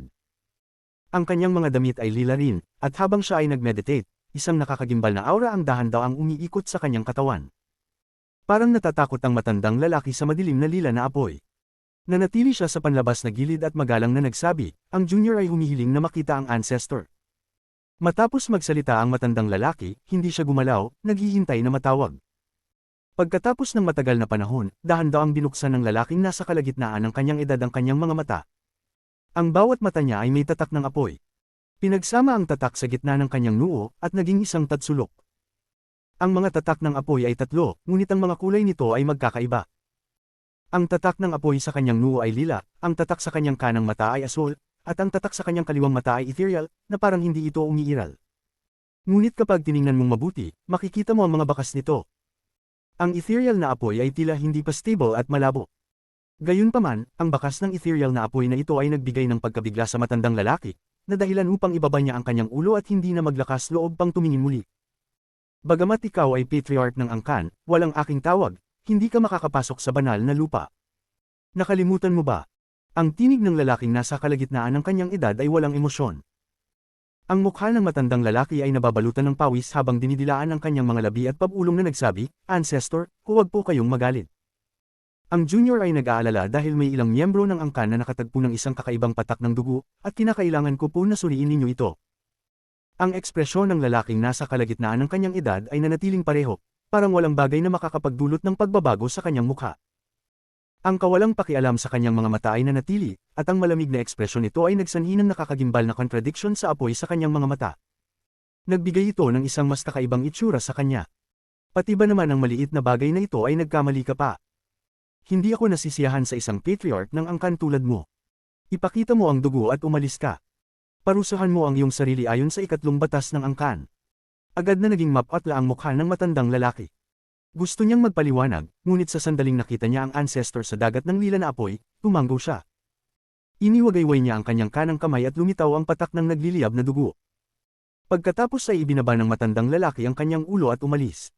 Mabilis na inabot ng lalaking nasa kalagitnaan ng kanyang edad ang patak ng dugo mula sa dagat ng lila na apoy. Dama po ang patak ng dugo sa kanyang kamay at mabilis niyang tinignan ito. Ngunit ang mabilis na pagsulyap na ito ay nagbigay ng matinding pagkabigla sa kanya at titig na titig siya sa patak ng dugo. Ito ay, bumagsak ang kalmado ng lalaking nasa kalagitnaan ng kanyang edad at pinalitan ito ng pagkabigla at hindi makapaniwalang reaksyon. Agad niyang inilapit ang dugo sa kanyang mga mata at kumalat ang kanyang divine sense. Pagkatapos maskan ito ng daan-daang beses, mas lalo pang tumindi ang pagkabigla sa kanyang mga mata. Dugo ng Vermilion Bird. Ito ay dugo ng Vermilion Bird. Biglang tumayo ang lalaking nasa kalagitnaan ng kanyang edad at inilapit ang dugo sa kanyang bibig. Nang dilaan ito, kumalma ang katawan niya. Tama, ang asensya sa loob ng dugo ay hindi maaaring magkamali, ito ay dugo ng Vermilion Bird. Vermilion Bird. Ang lalaking nasa kalagitnaan ng kanyang edad ay nasa sabik, at inabot ng kanyang kaliwang kamay ang kalawakan. Ang patriarch ng Fire Sparrow ay papalabas na mula sa ilalim ng lupa, ang mukha ay puno ng panghihinayang. Pabantang hininga siya nang biglang may narinig na kalabog mula sa likod niya. Lumingon siya at kumso ang mga mata ng isang malaking palad ng apoy ang humawak sa kanya. Sa isang kisap mata, ibinalik siya ng kamay sa gilid ng dagat ng lila na apoy. Bago makapaghanda ang matandang lalaki, narinig niya ang masiglang boses ng ancestor. Saan mo nakuha ang dugong ito? Namatig siya ng sandali. Hindi pa niya nakita ang ancestor na ganito kasabik. Mabilis siyang nagsabi, isang miyembro ng angkan mula sa Fallen Land ang nagbalik nito. Pagkarinig ng lalaking nasa kalagitnaan ng kanyang edad, nagsimula siyang tumawa. Ang kanyang mga mata ay punong-puno ng kasiyahan, at maging ang tatlong marka ng apoy ay nagsimula ng magliyab ng mabangis. Magaling, magaling, magaling. Karapat-dapat ka talagang mapili bilang patriarch ng angkan ko, mahusay. Agad na ipadala ang lahat ng miyembro ng angkan at hanapin ang pinagmulan ng dugong ito sa Fallen Land, anuman ang mangyari. Mabilis na tumanggo ang patriarch ng Fire Sparrow at papalabas na. Nagliwanag ang mga mata ng lalaking nasa kalagitnaan ng kanyang edad at pinipigilan ng kasiyahan sa kanyang mga mata. Nagsabi siya, hindi maginhawa para sa akin na pumunta sa Fallen Land, kaya't ako na lang ang magiging labas para sunduin kayong lahat. Gayon din, mag-ingat kayo kapag nandoon, at tiyakin kung ito ba ay isang bitag. Kabanata 1396 Pag-eject ng mga alon. Ang planetang Dark Scorpion ay patuloy na napapaligiran ng isang patong ng demonyong enerhiya. Mula sa malayo, ito ay mukhang kakaiba, at pati na rin ang mga nilalang sa planeta ay naaapektuhan. Sa araw na ito, 6 na araw na lang bago ang Fallen Elder Selection, at ang demonyong enerhiya na bumabalot sa planeta ay nagsimulang magbago. Ang demonyong enerhiya ay kumulo ng malakas at lahat ay nagsimulang magtipon sa isang lokasyon. Ang biglaang pagbabagong ito ay nahatak ang atensyon ng Dark Scorpion Clan at Cloud Escape Clan. Nang ikalat nila ang kanilang divine senses upang obserbahan, napansin nilang ang makapal na demonyong enerhiya ay nagtitipon patungo sa kuweba ni Wang Lin. Parang may vortex na lumitaw sa loob ng kuweba at hinihigop ang lahat ng demonyong enerhiya. Sa isang iglap, nawala ang lahat ng demonyong enerhiya at nahigop sa kuweba ni Wang Lin. Mula sa malayo, mukhang may malaking vortex na lumitaw, at ang gitna ng vortex ay ang kuweba ni Wang Lin. Ang vortex ay mabilis na umiikot at mabilis na kumontrata. Nangyari ito sa isang kisap mata, kaya't ang mga tao ay hindi nakakariyak. Habang ang demonyong enerhiya ay nagtitipon sa kuweba ni Wang Lin, isang makapal na fog ang nabuo na hindi kayang pasukin ng divine sense. Patuloy na nagko-condense ang fog. Si Wang Lin ay nakaupo sa loob ng fog na ito, at sa harap niya ay lumulutang ang isang maliit na pulang nilalang. Ang maliit na nilalang ay malabo at mukhang isang origin soul. Parang isang kaluluwa ito, at sobrang kahawig ito ni Wang Lin. Tanging ang aura ng kabaliwan ang nagmumula dito, at ito ay ferocious. Sa oras na ito, binuksan ng maliit na nilalang ang kanyang bibig at nagsimulang lumunin ang demonyong fog. Pagkatapos ng ilang sandali, ang buong fog ay nalunok ng maliit na nilalang. Ang katawan ng maliit na nilalang ay naging mas solid, ngunit tila hindi pa nasisiyahan. May mabagsik na ekspresyon ito habang tinitingnan si Wang Lin. Isang malakas na sigaw ang pinakawalan nito bago tumalon. Para bang nais nitong lamunin si Wang Lin. Nang tumalon ito, biglang binuksan ni Wang Lin ang kanyang mga mata at nagpakita ng malamig na titig. Ang kanyang titig ay parang kidlat, at ito'y sumalpok sa titig ng maliit na nilalang. Umalis ka! Sa isang malamig na utos, ang maliit na nilalang ay nagbigay ng isang malungkot na sigaw, ngunit hindi ginamit ni Wang Lin ang anumang spell. Tinulak ito pabalik at tumama sa lupa. Tinaguyod kita, kaya't madali kitang wawasakin. Tumayo si Wang Lin at inabot ang maliit na nilalang. Nagpakita ng takot ang maliit na nilalang. Nang angka ng kamay ni Wang Lin ay abutin ito, nanginginig ito bago bumagsak at naging fog. Ang mga hindi mabilang na hibla ng fog ay tumakas sa lahat ng direksyon, at pagkatapos makawala sa kamay ni Wang Lin, ito ay muling naging anyo sa labas ng kuweba. Pagkapikitin nito, nagbago ito sa isang ulap at tumakas. Mabilis itong kumilos at malapit nang mawala. Ang ekspresyon ni Wang Lin ay kalmado at ngumiti ng may pang-iinsulto. Ang kanyang kanang kamay ay bumuo ng isang seal at hamihip ng isang hininga. Sa isang saglit, isang malungkot na sigaw ang umabot mula sa abot tanaw. Kaagad pagkatapos, ang maliit na nilalang ay lumipad pabalik ng mag-isa at lumuhod. Ang katawan nito ay nanginginig at malabo, na parang maaari itong maglaho anumang oras. Ang mga mata ni Wang Lin ay malamig habang dahan-dahan niyang sinabi, isang hininga ko lang ay kaya kitang sirain. Ang Devil Soul na maliit na nilalang ay nanginginig at mabilis na yumuko ng buong puso na parang humihingi ng awa. Itinaas ni Wang Lin ang kanyang kanang kamay at inabot ang kalawakan. Agad na lumitaw ang Fog Lance at itinutok ito sa Devil Soul. Ang Devil Soul at ang isip ni Wang Lin ay magkaugnay, at nagpakita ito ng isang hitsura ng pag-aalinlangan. Nagbigay ng isang malamig na buntong hininga si Wang Lin. Ang Devil Soul ay nanginginig at naging isang sinag ng itim na liwanag. Pumutok ito patungo sa Fog Devil Lance at nag-integrate dito. Nang pumasok ito, ang Fog Devil Lance ay nagmukhang may kaluluwa at nagbigay ng isang nakakagimbal na aura. Naging isang itim na python ito at lumipad palabas ng kuweba. Nagunat ito sa langit at nagbigay ng isang sigaw na parang nilindol ang buong langit. Ang mga miyembro ng Dark Scorpion Clan ay nabilaukan habang nakatingin sa itim na python na nagbigay ng walang katapusang presyon. Sila ay ganap na nayanig. Ang mga miyembro ng Cloud Escape Clan ay pareho. Nakatingin sila sa itim na python sa langit ng may takot. Isang pakiramdam ng takot ang tumimo sa kanilang mga puso. Ang itim na python ay naglalaman ng hindi maipaliwanag na kapangyarihan at kabaliwan. Ang malupit na bloodlust nito ay nagbigay ng pakiramdam na ang lahat ng nilalang sa mundo ay kaaway nito. Si Zombie Red ay nilunok ang kanyang laway at ang excitement ay pumuno sa kanyang mga mata. Iba siya kay Shu Liguo. Ang mas malakas si Wang Lin, ang mas maraming kaluwalhatian ang nararamdaman niya. Agad siyang lumuhad at sumigaw, tapos na ang kayaman ng master, siya ay walang kalaban-laban. Habang ang itim na python sa langit ay nagsimulang maglaho, ang katawan nito ay unti-unting naglaho. Naging isang sinag ng itim na liwanag ito na pumasok sa katawan ni Wang Lin at nawala. Isang dagdag na Devil Soul ang lumitaw sa tabi ng Origin Soul ni Wang Lin. Nakapikit ang mga mata nito at ganap na pinigilan ng Origin Soul ni Wang Lin. Hindi ito makalaban o makagalaw. Ang ekspresyon ni Wang Lin ay kalmado, ngunit may kasiyahan sa kanyang puso. Ang Devil Soul Avatar ay hindi pa kumpleto, ngunit ito ay nagkaroon na ng anyo. Pagkatapos ng maraming refinement, maaari itong maging isang tunay na avatar. Hindi ko alam kung makakabalik ako sa tunay na anyo ng Ancient Order kapag ang aking Ancient God, Devil, at Demon Avatars ay nagsama, tulad ng inaasahan ko. Nilabas ni Wang Lin ang dila at iniwagayway ang kanyang kanang kamay.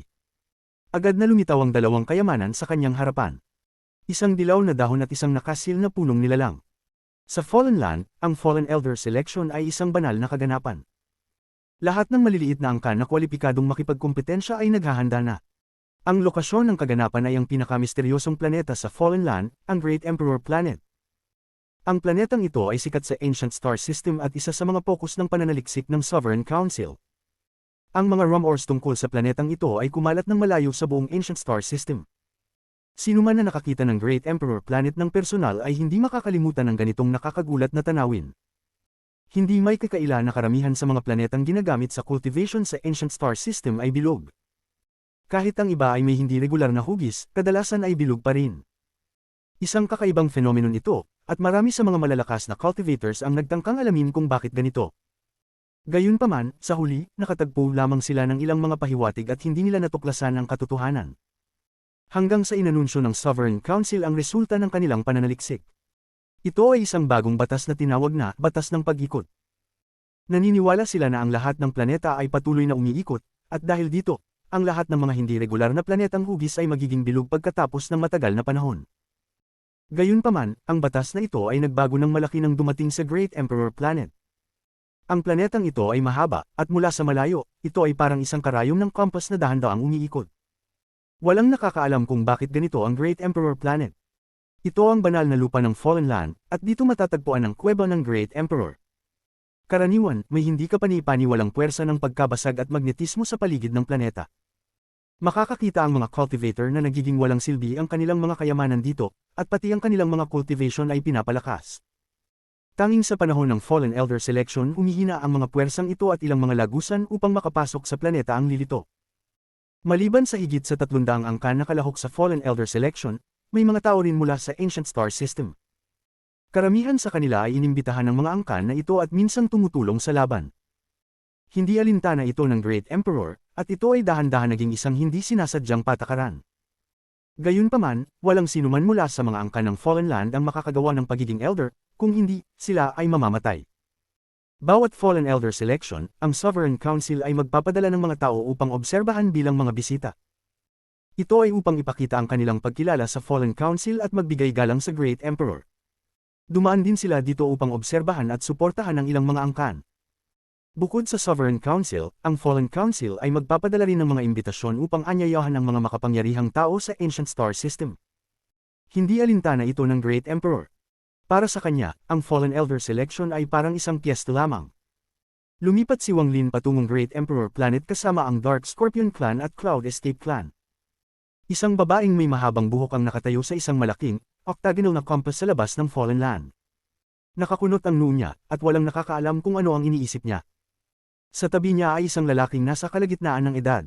Nakatingin din siya ng harap at may malungkot na ekspresyon.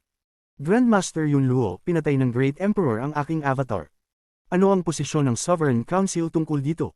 Magkakaroon ng kabayaran. Bulong ng babae habang tinitingnan ng Fallen Land. Iniisip niya sa kanyang puso upang protektahan ng Great Emperor. Ngayon talagang nais ko nang makita ang taong ito ng personal. Hindi ko lang alam kung siya nga ba ang taong tinutukoy sa hula ng aming ninuno.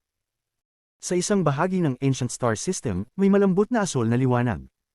Dahan-daang naglalakad si Dao Master Blue Dream na may mga kamay sa likod. Tahimik na sumunod si Li Qianmei. Mas malayo pa, sa isang star domain kung saan halos walang pumupunta, may isang hayop na kasing laki ng isang cultivation planet na dahan-daang gumagalaw. Ang hayop na ito ay may hugis na alips at may hindi mabilang na tentacles na umaabot ng libu-libong talampakan na dahan-daang umaalog sa buong katawan nito. Moongazer Serpent. May isang matandang lalaki na nakasuot ng puting robe. Siya ay may isang napakakakaibang hitsura, at kalahati ng kanyang mukha ay itim. Ang mukha niya ay parang isang yin at yang symbol. Sa likod niya ay 3 tao na mukhang mga aliping. Kung nakita sila ni Wang Lin, matutukoy niyang sobrang pamilyar sila. Si Muzi, Wu Dou-chan, at ang patay na, si Ji Xiantian, sila ay mga taong nasipsip sa kawalan kasama ng Moongazer Serpent. Kabanata 1397 Lakas ng Pagyanig.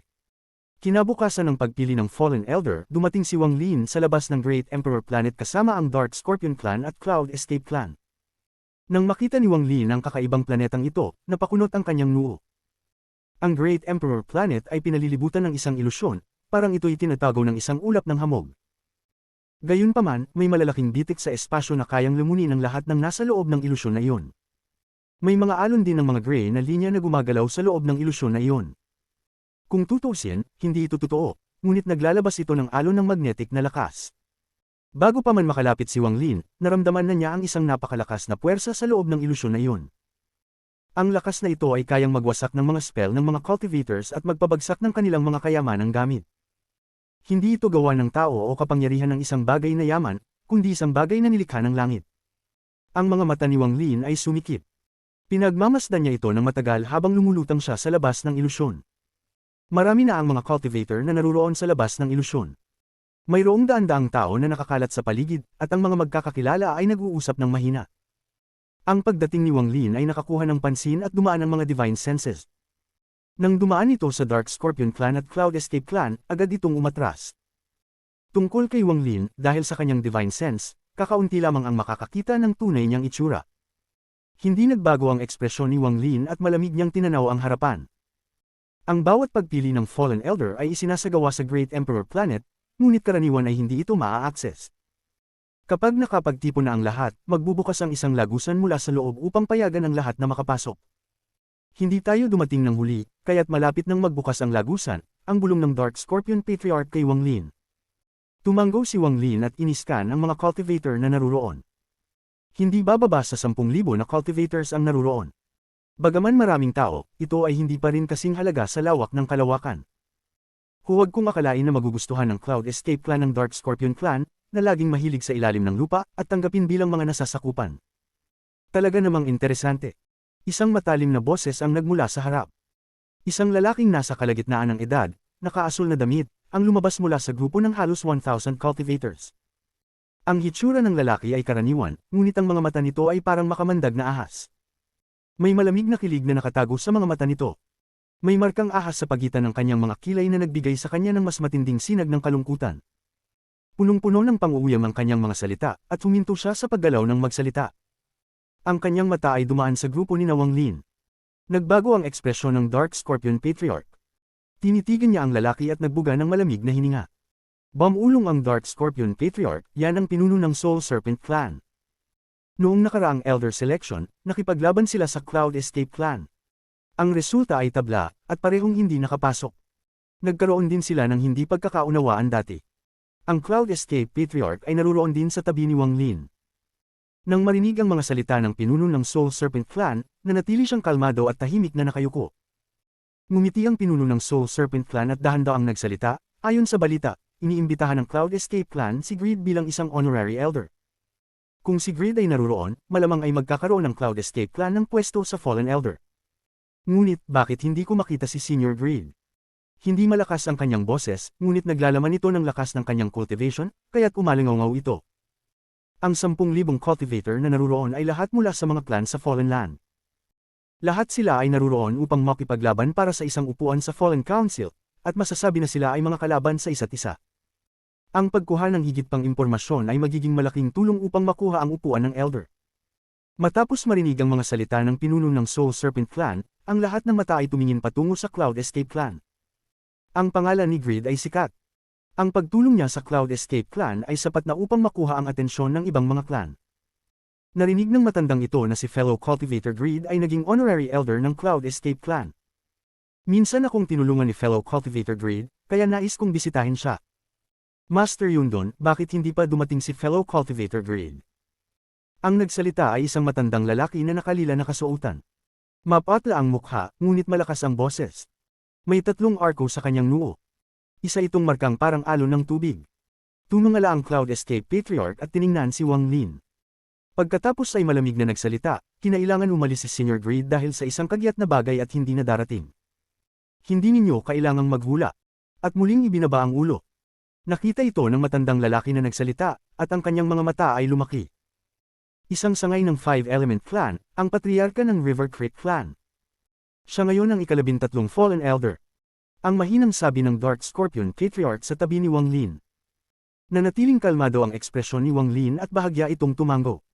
Sino ang nagmumulat ng pangalan ng matandang ito?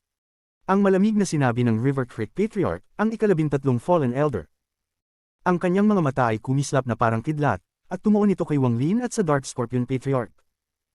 Ang mga mata ng River Creek Patriarch ay kumislap at dahan-daang sinabi, "Maliit na Scorpion, bakit hindi ka lumapit at magyuko sa harapan ng matandang ito?" Ngunit nakatutok ang kanyang mga mata kay Wang Lin. Nagbago ng malaki ang ekspresyon ng Dark Scorpion Patriarch. Ang utos na magyuko sa harap ng lahat ng tao ay isang malaking insulto. Nakuha ng ingay ang atensyon ng mga cultivator sa paligid. Lahat sila ay nagtinginan ng may layuning manood ng isang palabas. Ngumiti ang kalagitnaan ng taong mula sa Soul Serpent Clan at ikinuskos ang ulo. Maliit na Scorpion, kahit gusto mong umangat, mag-ingat ka sa mga susundan mong landas. Ngunit hindi ko na kayang sisihin ka, mga Scorpion na mahilig lang magtago sa ilalim ng lupa ay short-sighted. Ano, hindi pa ba kayo pupunta? Mabuti na lang. Ikaw, halika dito at magyuko. Ang ika-13 Fallen Elder, ang River Creek Patriarch, ay direktang tumuro kay Wang Lin. Matapos niyang magsalita, ang ekspresyon ng Dark Scorpion Patriarch ay bumalik at nagpakita ng konting pang-uuyam. Hindi lang siya, kundi pati na rin ang Cloud Escape Patriarch ay nagtaas ng ulo. Ang kanilang mga mata ay may pang-uuyam at may malalim na nakatagong pagmamataas. Ngumiti si Wang Lin habang tinitingnan ng matandang lalaki at dahan-daang nagsalita. Ano, hindi ba tayo maaaring magsalita ng iyong pangalan? Ang mga mata ng ika-13 Fallen Elder ay kumislap. Nakita niyang tinitingnan siya ng Cloud Escape Patriarch, at mula sa kanilang posisyon, tila si Wang Lin ang may kapangyarihan. Kaya't nagsalita siya. Bilang ika-13 Fallen Elder, kailangan niyang magpakita ng lakas upang muling mapili. Bagaman maliit ang Dark Scorpion Clan, hindi ganoon ang Cloud Escape Clan. Dahil sa reputasyon ni Greed, sila ang pinakamagandang gamitin upang magyabang ng lakas. Sa pagkaalam ng matandang lalaki, si Wang Lin ay isang taong itinalaga ni Greed, kaya't kung gagamitin niya si Wang Lin upang magyabang ng lakas, para na rin niyang ginamit si Greed. Ngunit ang pang-uuyam sa mata ng Dark Scorpion Patriarch at Cloud Escape Patriarch ay nagbigay sa kanya ng pakiramdam na may masamang nangyayari. Dapat itinalaga siya ni Greed. Bagaman malakas si Greed, ako ay isang Fallen Elder, kaya't wala akong ikakatakot. Habang iniisip ito, umangat ang mga mata ng matandang lalaki at sinabi, ang mga may kwalifikasyon lamang ang maaaring magsabi nito. Hindi ko lang alam kung may mga kwalifikasyon ka. Ang mga Elder at Patriarch ay mga matandang foxes, kaya't mas marami sa kanila ang nakakaalam sa sitwasyon. Lahat sila ay pareho ng naisip na si Wang Lin ay itinalaga ni Greed upang dumating dito. Hindi ka siguro taga Fallen Land. Pinapayuhan kita na magyuko sa harap ko. Alamin mong kahit ang iyong guro, si Greed, ay wala nang magagawa kundi magyuko sa ganitong sitwasyon. Ang mga mata ng pinuno ng Soul Serpent Clan ay kumislap. Siya ang nagudyok ng lahat ng ito at natuwa na makita ang ika-13 Fallen Elder na targetin ang Cloud Escape Clan. Mga kwalifikasyon. Ngumiti si Wang Lin. Sinong nangangahas magsabi na wala ang kwalifikasyon ni Senior? Isang malakas na sigaw ang biglang narinig mula sa malayo. Ang isang pagsabog ng tunog ay umalingaw at higit sa 1,000 na mga ray ng liwanag ang tumakbo papunta rito. Ang namumuno ay isang batang lalaki, at sa kanyang tabi ay may mga elders na nasa Heaven's Blight stage. Dumating sila ng may matinding lakas at tumayo sa tabi ng grupo ni Wang Lin. Mabilis na naglakad ang batang lalaki patungo kay Wang Lin at yumuko ng mabuti. Siya ay lubos na magalang at malakas na nagsalita, ang junior na si Armored Dragon Patriarch ay bumabati kay Senior. Sa likuran niya, ang higit sa 1,000 na Armored Dragon Cultivators ay lahat nagtinginan kay Wang Lin ng may galang at kaunting takot. Nagyuko sila at nagsabi, pagbati, Senior. Nagbago ang ekspresyon ng lahat ng cultivator na naruroon. Armored Dragon Clan. Ang Armored Dragon Clan ng ika-9 na Elder. Ayon sa balita, naalis sa posisyon ng ika-9 na Fallen Elder ilang buwan na ang nakararaan at pumili ng bagong patriarka. Naliganap ang balitang ito sa buong mundo. Gayunpaman, ang dahilan ng pagkaalis ng ika-9 na Elder ay tinago, kaya't hindi ito alam ng marami. Bagaman hindi marami ang tao sa Armored Dragon Clan, napakapalakas nila. Maaari nilang ituring na isa sa top 10 sa 372 clan ng Fallen Land. Sino ba ang taong ito na ipinagagalang siya ng Armored Dragon Clan? Baka wala siyang kinalaman kay Greed. Ang kalagitnaang lalaki mula sa Soul Serpent Clan ay naguluhan at ang kanyang mga mata ay kumislap. Ang matandang lalaki mula sa River Creek Clan ay naging malungkot. Tinitingnan niya si Wang Lin at ang takot sa mata ng mga miyembro ng Armored Dragon Clan. Isang nakakatakot na pag-iisip ang biglang sumak sa kanyang isipan. Agad na pumasok ang hula na ito at para siyang binuhusan ng malamig na tubig. Nagsimulang mag-tremble ang kanyang katawan at ang mga mata nito ay puno ng takot at pagkabigla, pati na rin ng hindi makapaniwala. Imposible. Siguro ako lang ang mag-iisip ng mali. Sa sandaling iyon, nagsimulang umalog ang ilusyonaryong hamog na nabuo mula sa magnetic force. Pagkatapos nito, nagsimula itong magpalawak at kumalat pa. Bigla na lamang lumabas ang isang lagusan. Dumaan ang mga cultivator na mukhang malamig ang itsura mula sa lagusan. Ang namumuno ay ang mensahero na lumitaw sa Armored Dragon Clan. Hindi niya tinignan ng mga tao sa paligid at lumipad patungo kay Wang Lin.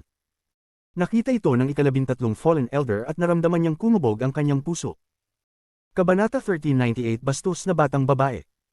Ang mensahero ay lumipad patungo kay Wang Lin ng mabilis. Agad siyang lumapit kay Wang Lin.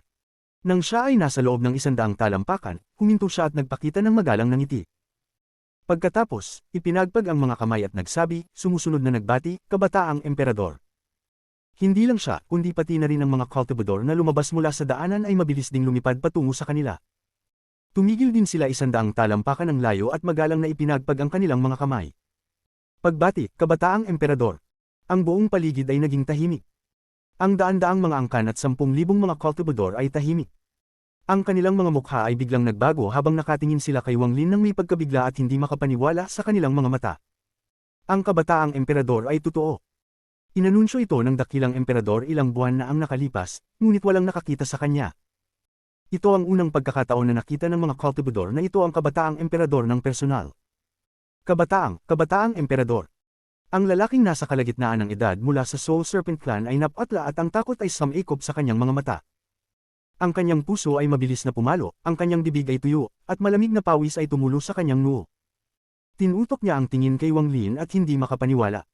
Pati na rin ang ika-13 na Fallen Elder. Ang kanyang ekspresyon ay nagbago ng malaki at kusa siyang umatras ng ilang hakbang. Ang kanyang isipan ay nanginginig at ang kanyang mga mata ay puno ng takot. Hindi niya inasahan na totoo ang kanyang hula. Nung nakita ko ang Armored Dragon Clan, dapat ay napansin ko na. Ang ika-9 na Fallen Elder ay tinanggal sa kanyang titulo dahil ininsulto niya ang taong ito. Ako, sinubukan kong gamitin siya upang ipakita ang aking lakas. Ang River Creek Patriarch ay nanginginig at dinilaan ang kanyang tuyong labi. Nagsimula siyang magpanik sa kanyang puso.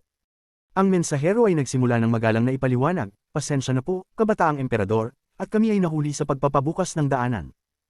Kailangan ng kaunting oras upang buksan ito, kaya't medyo natagalan. Matapos niyang magsalita, ang mga kultibador sa paligid na may 10,000 na bilang ay nakaramdam ng gulat. Ang aktwal na oras ng pagbubukas ng daanan ay hindi pa dumating, at marahil ay kailangan pa nilang maghintay ng ilang oras bago ito magbukas. Upang mapabilis ang pagbubukas ng daanan, ang kabataang emperador. Sa Fallen Land, mayroon lamang 2 kabataang emperador, at ngayon ay may pangatlo ng lumitaw. Ang pangatlong kabataang emperador na ito ay tiyak na mas pinapahalagahan kaysa sa mga naunang 2, kung hindi ay hindi maaga magbubukas ang daanan.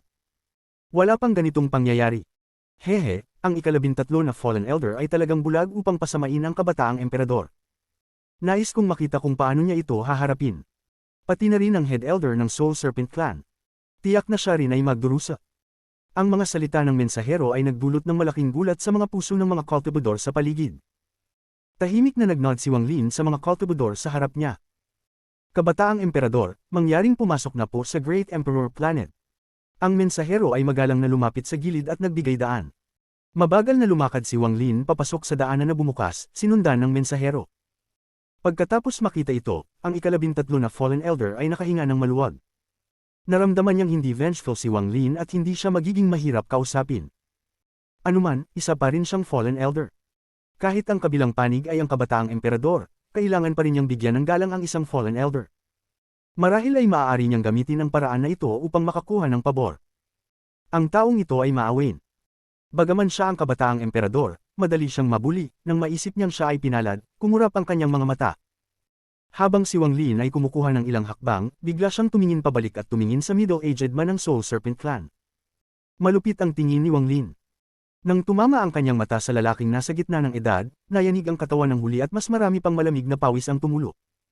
Pakiramdam niya ay parang kayang durugan ni Wang Lin ang kanyang isipan, puno ng lamig. Huminto rin ang mensahero sa tabi ni Wang Lin at may bahagyang alalahanin. Tinutok niya ang tingin sa middle-aged man mula sa Soul Serpent Clan, at ang ekspresyon niya ay naging masungit. Kunin siya. Ang malamig na boses ng mensahero. Agad-agad, ang mga tao sa paligid ay tumakbo patungo sa middle-aged man. Ang middle-aged man mula sa Soul Serpent Clan ay nagpakita ng desperasyon. Ang mga miyembro ng Soul Serpent Clan sa likuran niya ay nagbago ng ekspresyon at puno ng takot. Ang kanyang kasalanan ay hindi karapat-dapat sa kamatayan, ngunit ang Soul Serpent Clan ay tinanggalan ng karapatang makilahok sa Fallen Elder Selection. Ang boses ni Wang Lin ay mababa, ngunit malinaw na umuukit sa mga tainga ng mga kultibador sa paligid. Ang mga kultibador na tumatakbo patungo sa middle-aged man ay huminto at nag-address papunta kay Wang Lin ng walang pag-aalinlangan. Ang middle-aged man mula sa Soul Serpent Clan ay napatla, at nang marinig ang mga salita ni Wang Lin, muling nanginginig siya. Mas lalong napuno ng desperasyon ang kanyang mga mata. Ang mga salitang iyon ay ilang beses pang mas masakit kaysa kung pinatay siya. Kailangan sabihin na kahit mamatay siya, isa lamang siya. Bagamat nailigtas siya, siya ay naging kasalanan ng buong angkan. Ang middle-aged man ay nag-agapay ng kanyang mga kamay at malungkot na ngumiti. Salamat, kabataang emperador, sa inyong awa. Ang pansin ni Wang Lin ay lumayo mula sa kanya at ang kanyang tingin ay napako sa River Creek Patriarch, ang ika-13 na Fallen Elder. Ang puso ng ika-13 na Fallen Elder ay mabilis na kumabog at ang kanyang mukha ay naging mapotla. Ipinakita ni Wang Lin ang kanyang daliri at dahan-daw ang sinabi sa mensahero, tanggalin siya sa kanyang Fallen Elder status, at ipaluhod siya sa Dark Scorpion Planet ng 100 taon. Nagatubili ng kaunti ang mensahero, ngunit nang makita ang malamig na kumikislap sa mga mata ni Wang Lin, tumanggo siya. Ang River Creek Clan ay nawalan ng kanilang pwesto sa Fallen Elder Selection. Nang matapos magsalita si Wang Lin, tumingin siya sa Cloud Escape Patriarch na hindi kalayuan at sinabi, "Putulin ang isa sa iyong mga braso, at huwag nang maulit." Ang Cloud Escape Patriarch ay napuno ng malamig na pawis sa kanyang noo. Alam niyang malakas si Wang Lin, at sadyang tinitigan niya si Wang Lin upang ipagawa sa ika-13 na Fallen Elder na pasamain siya. Hindi niya inaasahan na mapansin ni Wang Lin ang kanyang intensyon. Sa puntong iyon, kinagat ng Cloud Escape Patriarch ang kanyang ngipin, ang kanyang kanang kamay ay naging espada, at itinuro niya ang kanyang kaliwang balikat ng walang alinlangan. Isang malakas na tunog, at ang lahat ng ugat sa kanyang kaliwang braso ay pumutok. Ang mukha ng Cloud Escape Patriarch ay naging mapatla habang malumanay niyang sinabi, "Salamat po, Kabataang Emperador, sa inyong awa. Alam ko po ang aking pagkakamali." Si Wang Lin ay humarap at tahimik na pumasok sa daanan. Ang paligid ay lalong naging tahimik. Ang mga mata ng 10,000 cultivador ay nakatuon kay Wang Lin, at ang kanilang mga isip ay nabigla. Ngunit, may ilang tao na nakaramdam ng pagdismaya sa mga pagkilos ni Wang Lin at iniisip na wala siyang halaga kung wala ang kanyang suporta. Kung hindi ang Kabataang Emperador ang taong ito, hindi siya magiging ganoon kaarogante. Hindi lang isa ang Kabataang Emperador. Pumunta siya sa Great Emperor Planet upang lumahok sa Young Emperor Trial. Tanging kapag matagumpay siyang dumaan dito, maaari niyang maging tunay na Kabataang Emperador. Tama, ang Young Emperor Trial ay napakahirap. Sa mga taon, maraming kwalipikadong kalahok, at bagamat hindi sila itinalaga ng dakilang emperador, wala ni isa sa kanila ang nakapasa. Kahit na siya ay itinalaga ng dakilang emperador, mahirap pa ring makapasa. Napakahalaga ng tungkulin ng Kabataang Emperador. Maaari nilang palitan ng dakilang emperador upang pamunuan ang buong Fallen Land. Pati ang Sovereign Council ay kailangang magbigay galang sa Kabataang Emperador. Ang mensahero ay sumunod kay Wang Lin at dahan-dahang lumapit sa daanan. Nang siya ay pumasok, naramdaman niya ang isang puwersa na nagmumula sa gilid ng daanan, pati na rin ang magnetic force. Ang kanyang orihinal na kaluluwa ay parang mitatinggi palabas mula sa kanyang katawan. Gayunpaman, hindi malakas ang pagsipsip sa loob ng daanan. Kung ikaw ay nasa labas, ang magnetic force na iyon ay magiging nakakatakot. Ngunit, nang si Wang Lin ay lumakad ng 100 talampakan, nagbago ang kanyang ekspresyon at tumingin sa malayo. Isang napakalakas na tunog ang mula sa malayo. Ang tunog na iyon ay nakakatakot at agad na naggambala sa katahimikan sa labas. Pati ang ekspresyon ng mensahero ay nagbago. Isang octagonal compass ang lumipad mula sa malayo. Ang compass ay may lapad na mga 1,000 talampakan at nagbigay ng nakakasilaw na liwanag. Mayroon ding maraming mga rune marks na kumikislap, kaya't mas nakakakita ng kabigayan. Ang compass ay patuloy na lumapit at mabilis na napunta sa Great Emperor Planet. May 2 tao na nakatayo dito. Ang tao sa harap ay isang babaeng may mahabang buhok. Ang kanyang buhok ay parang seda at siya ay napakaganda. Ang kanyang mga mata ay parang liwanag ng buwan at kinikilig ang mga cultivador sa paligid. Tumayo siya doon na parang isang diwata, ang kanyang mga damit ay gumagalaw ng mahinahon kasabay ng kanyang buhok. Sa tabi niya ay isang kalalakihang nasa kalagitnaan ng edad. Ang kanyang ekspresyon ay madilim at parang isang bundok, may dumadaming presyon mula sa kanyang katawan. Ang presyon na ito ay lumabas ng parang bagyong hamampas, na nagpapabago sa mga ekspresyon ng mga cultivador sa paligid, at sila ay umatras. May malabong usok na pumapalibot sa lalaking yun. Ang usok ay naglalaman ng mga distorted na mukha na naglalabas ng tahimik na mga hiyaw. Mayroong higit sa 1,000,000 ng iba't ibang mukha na lumilitaw. Just Flames. Mga cultivador na nasa 3 hakbang. Agad na nakilala ng ilang tao kung ano ang usok, at nagbago ang kanilang mga ekspresyon ng malaki.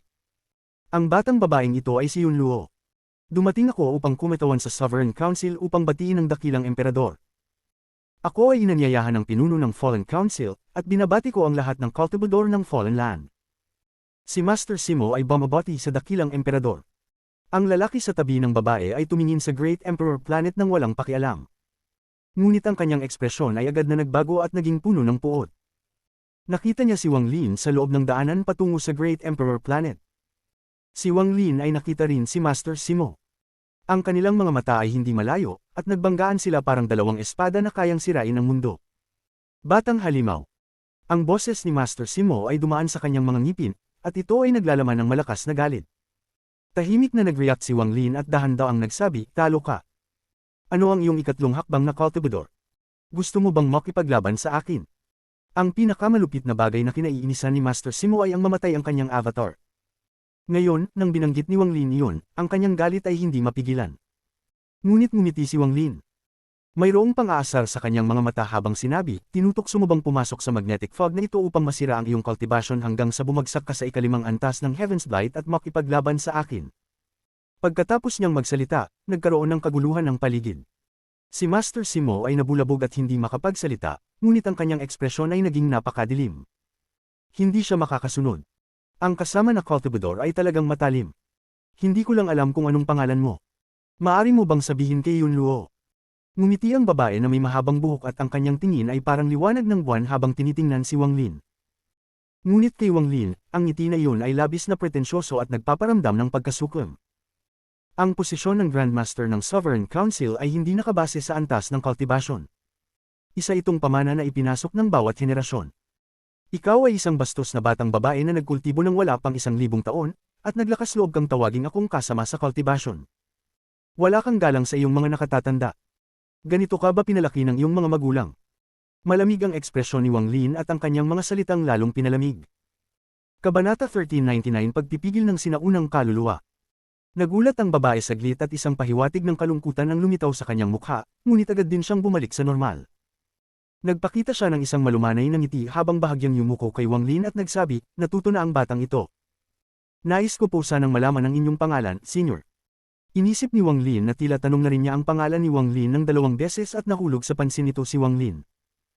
Bagamat hindi siya pamilyar sa anumang mga orasayon na gumagamit ng pangalan, ang Grandmaster ng Sovereign Council ay mayroong mga napakabigat at hindi maipaliwanag na orasayon.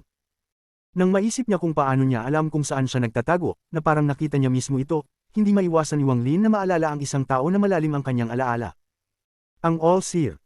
Sa katunayan, sa buong buhay niya bilang isang cultivador, ang All-Seer ang tanging tao na hindi kayang makita ni Wang Lin at siyang pinakakinatatakutan niya. Wala ni si The Wistwater ay makakapagbigay ng parehong pakiramdam ng takot. Sa sandaling ito, ang ekspresyon ni Wang Lin ay kalmado, ngunit ang kanyang puso ay alerto. Tumingin siya sa babae at dahan daw ang nagsabi, Shumo. Hindi lihim ang pangalan niya para sa mga nais malaman ito. Gayunpaman, naramdaman ni Wang Lin na may pagkakaiba kapag siya mismo ang nagbigay ng kanyang pangalan. Ang mga mata ng babae ay kumislap. Pagkatapos sabihin ang pangalang, Shumo, ng 3 beses sa kanyang isipan, nagbigay siya ng halos hindi makita na kunot ng noo. Kung ang taong ito ay hindi personal na magbigay ng kanyang tunay na pangalan, hindi ko magagamit ang name puppet spell sa kanya. Bumaling si Wang Lin at hindi na tumingin pa sa babae at kay Master Simo habang papalalim siya sa lagusan. Mabilis na sumunod ang mensahero at ang dalawa ay nawala sa kalayuan. Habang umuusad, kumislap ang mga mata ni Wang Lin. Ang mga ginawa niya sa River Creek Clan at Soul Snake Clan ay para lamang subukan ng dakilang emperador. Ang dakilang emperador ay napaka-misteryoso at bigla niyang binigyan si Wang Lin ng maraming benepisyo, kaya't hindi maiwasang mag-ingat siya. Upang malaman ang plano ng kabilang partido, kailangan niyang subukan sila. Ang bagay sa Armored Dragon Clan ay ganoon din, pati na rin ang tungkol sa River Creek Clan at Soul Serpent Clan. Tanging sa patuloy na pagsubok lamang niya matutuklasan ang hangganan ng kabilang partido. Inalis niya ang mga titulong Fallen Elders ng dalawa, pinili ko pa ang patriarka ng Armored Dragon Clan, at pinayagan pa akong bawiin ang karapatan ng 2 clan na sumali sa Fallen Elder Selection. Lahat ng ito ay lampas sa kanyang hangganan, baka hindi mahalaga sa dakilang emperador ang Fallen Council. Pagninilay ni Wang Lin, at ang kanyang mga mata ay kumislap. Bigla siyang nagsalita sa mensahero sa likod niya. Magaling ang patriarka ng Dark Scorpion, plano kong gawing Fallen Elder siya. Nagulat ang mensahero at nagatubili saglit. Habang dumaan ang paningin ni Wang Lin sa mensahero, kumurot ang kanyang mga mata. Nakaramdam siya na parang gumagamit ang mensahero ng isang espesyal na paraan upang magpadala ng mensahe sa iba. Matapos mag-isip saglit, mukhang hindi na nag-atubili ang mensahero at tumango. Dahil ang Young Emperor mismo ang nagtalaga sa kanya, hindi po ito magiging problema. Nagpakita si Wang Lin ng ngiti at patuloy na naglakad. Ngunit unti-unti ding nawala ang kanyang ngiti matapos siyang lumingon. Tama ako. Hindi talaga pinapansin ng misteryosong dakilang emperador ang Fallen Council. Siya. Sino ba talaga siya? Pagninilay ni Wang Lin habang patuloy silang dumadaan sa daanan. Hindi nagtagal, narating nila ang Great Emperor Planet. Nang makita ni Wang Lin ang planeta ng malapitan, pinigilan niya ang gulat at maingat na tinitigan ito. May malakas na aura ng kadakilaan na umiikot sa paligid ng planeta. Pumasok si Wang Lin sa planeta sa ilalim ng gabay ng mensahero. Walang atmosfera. Pagkapasok niya sa planeta, agad niyang napansin ang mga kakaibang bagay tungkol dito. Ito ang kauna-unahang pagkakataon na hindi siya nakatagpo ng atmosfera sa pagpasok sa isang planeta. Wala ring mga bundok sa buong Great Emperor Planet. Puro mga kapatagan lamang, at maraming kakaibang halaman ang tumutubo. Marami sa mga ito ang may malalaking dahon na kayang patagilid ang ilang tao nang hindi nagiging masikip. Sa isang sulyap, ang mga halaman na ito ay tila walang katapusan at parang sumasaklaw sa buong planeta. Sa hilagang kanlurang bahagi lamang mayroong kakulangan sa mga halaman, at natukoy ang isang lupain na may kulay abong lupa. Mayroon ding isang bukas na lugar na may 500 kilometro ang lapad, at maraming mga restriction ang inilagay doon. Ito ay nakatitig si Wang Lin sa mga restriction, at kumislap ang kanyang mga mata habang may isang ideya sa kanyang isipan. Iyan ang lokasyon ng Fallen Elder Selection. Nang makita ng mensahero na nakatutok ang paningin ni Wang Lin sa hilagang kanlurang bahagi, mabilis siyang nagpaliwanag. Pagkatapos magpaliwanag, pinagtipo ng mensahero ang kanyang mga kamay at nagsabi, "Young Master, ako po ay inatasan na dalhin kayo dito. Kailangan ko pang bumalik upang kunin ang iba pang mga cultivador. Kung walang ibang utos si Young Emperor, ako'y magpapalim na." Wala naman balak si Wang Lin na pigilin ang taong ito. Pinagtipo rin niya ang kanyang mga kamay at nagsabi, "Maraming salamat." Ang personalidad ni Wang Lin ay palaging magsukli ng kabutihang loob, kaya't dahil magalang ang mensahero sa kanya tuwing nagkita sila, hindi siya magdudulot ng abala sa mensahero. Maari pong maglakbay muna si Young Emperor upang makilala ang Great Emperor Planet. Kapag nagsimula na ang Fallen Elder Selection bukas, may maghahatid po ng mensahe kay Young Emperor. Nagbawang mensahero bago naglaho sa kalayuan. Pagkatapos umalis ang taong iyon, parang tanging si Wang Lin na lamang ang natira sa malaking planeta.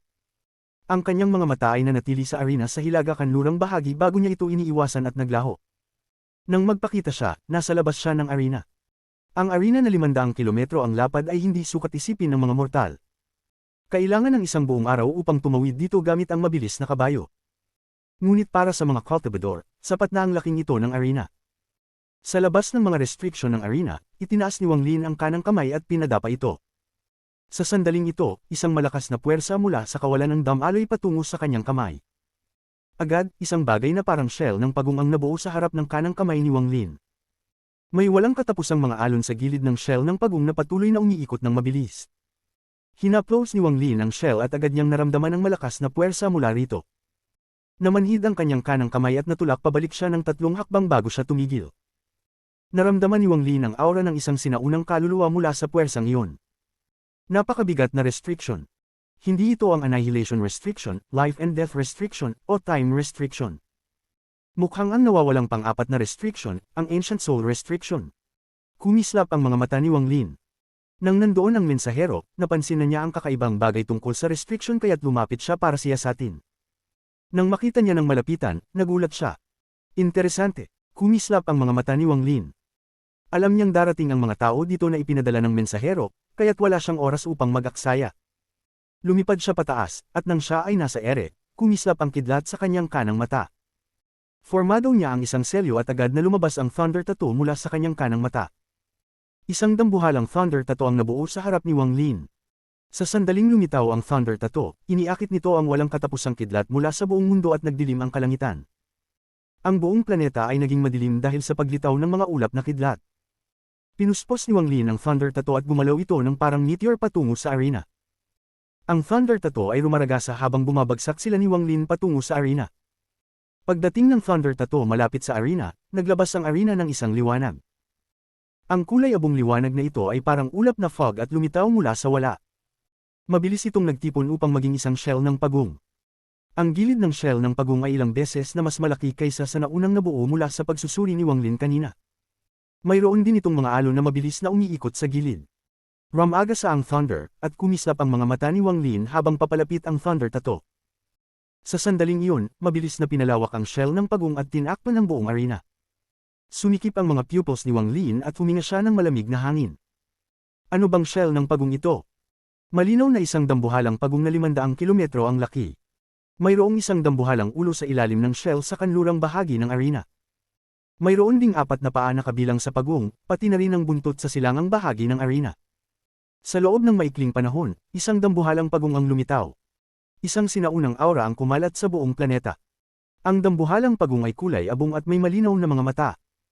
Nang magsimulang maglapit si Wang Lin, ito ay umatungal. Ang ugong na iyon ay kumikilos sa kalangitan at binabaluktot ang espasyo sa paligid nito. Ang kalangitan ay nagbago ng kulay at walang katapusang alon ng tunog ang umalingaw. Napakalaking eksena ito. Ang dambuhalang pagong ay umatungal sa kalangitan na nagmukhang napaka-Diyos. Ang buong katawan nito ay naglalabas ng kulay abong liwanag habang lumabas ang apat nitong paa. Ang matalim na mga kuko nito ay kayang magpunit sa kalangitan. May ilang mga bante na lumitaw sa buntot nito at may mga berdeng tinak na sumabog. Tiyak na may mga malakas na lason ang mga iyon. Pagkatapos, isang pangil ang sumulpot mula sa kanyang ulo. Isang aura ng tubig ang kumalat mula sa dambuhalang pagong at nagbigay kay Wang Lin ng ilusyon na parabang nakatingin siya sa dagat. Parabang ang lugar na ito ay naging isang malawak na karagatang dagat. Inilapit ni Wang Lin ang kamay at bumalik ang Thunder Tattoo sa kanyang kanang mata. Wala siyang balak na umatake sa arena, ginamit lamang niya ang Thunder Tattoo upang pilitin ang restriction sa paligid ng arena upang ganap na mag-activate. Ngayong natamo na niya ang layunin, mabilis na umatras si Wang Lin at kumislap ang mga mata niya ng kakaibang liwanag. Tama nga. Ang sinaunang soul restriction talaga. Habang umuulong si Wang Lin, ang dambuhalang pagong ay ibinaba ang ulo at dahan-daang naglaho. Sandali lang, lahat ay bumalik sa normal. Sa loob ng apat na pangunahing restriction, ang Ancient Soul Restriction ay napaka-misteryoso at matagal nang nawala. Ngunit ang mga natirang pahiwatig ay nagpakita na ang Ancient Soul Restriction ay may kaugnayan sa mga hayop.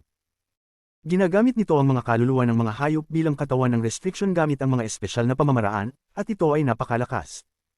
Kabanata 1401 na naitago sa puso ng lawa.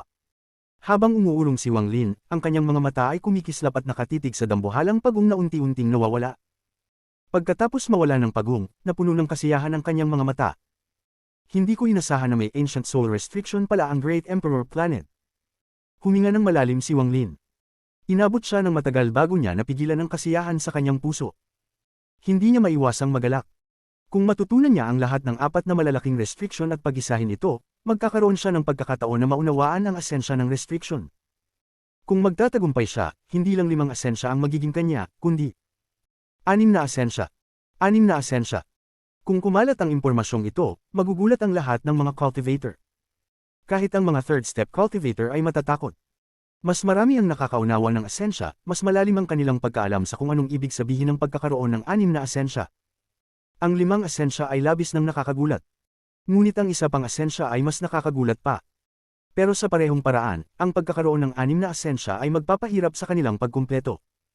Ang paghinga ni Wang Lin ay magaspang at hindi niya napigilan ang pagdila sa kanyang labi. Nakuha ko na ang Annihilation Restriction, Life and Death Restriction, at Time Restriction. Bagamat wala akong masyadong oras upang pag-aralan ang mga ito, kung matutunan ko ang Ancient Soul Restriction, matututunan ko na ang lahat ng apat na malalaking restriction. Sa mga panahong iyon, bilog ang puso ni Wang Lin. Ang pagkakataong ito ay sobrang hindi inaasahan. Lumitaw ito na hindi niya inaasahan. Ang kanyang mga mata ay kumikislap, at pagkatapos ng matagal na pagninilay, lubos na niyang naipon ang kasiyahan. Sino ba itong Great Emperor na gumamit ng Ancient Soul Restriction sa isang arena? Tumaas pa ang takot ni Wang Lin sa misteryosong Great Emperor na ito. Pinaaga niya akong dumating dito. Baka lahat ng ito ay nasa kanyang plano at inasahan niyang maakit ako ng restriction. Tahimik na nag-isip si Wang Lin, at habang mas nilalapitan niya ang sitwasyon, mas mabilis na nawawala ang excitement sa kanyang puso. Ang Great Emperor Planet ay puno ng mga kakaibang bagay. Walang atmosfera, puno ng kakaibang halaman, at may Ancient Soul Restriction. Dama po si Wang Lin sa isang malupit na bahagi ng lupa sa hilaga-kanlurang rehiyon ng planeta. Ang lupa ay kulay abong, at pagkatapos dama po, kumuha siya ng isang dakot ng lupa. Nang masusing silipin, lalong dumilim ang kanyang mukha. Sa sandaling ito, nagsimulang rumagsaw ang mga tunog sa kalangitan. Dinala ng mensahero ang iba pang mga cultivator.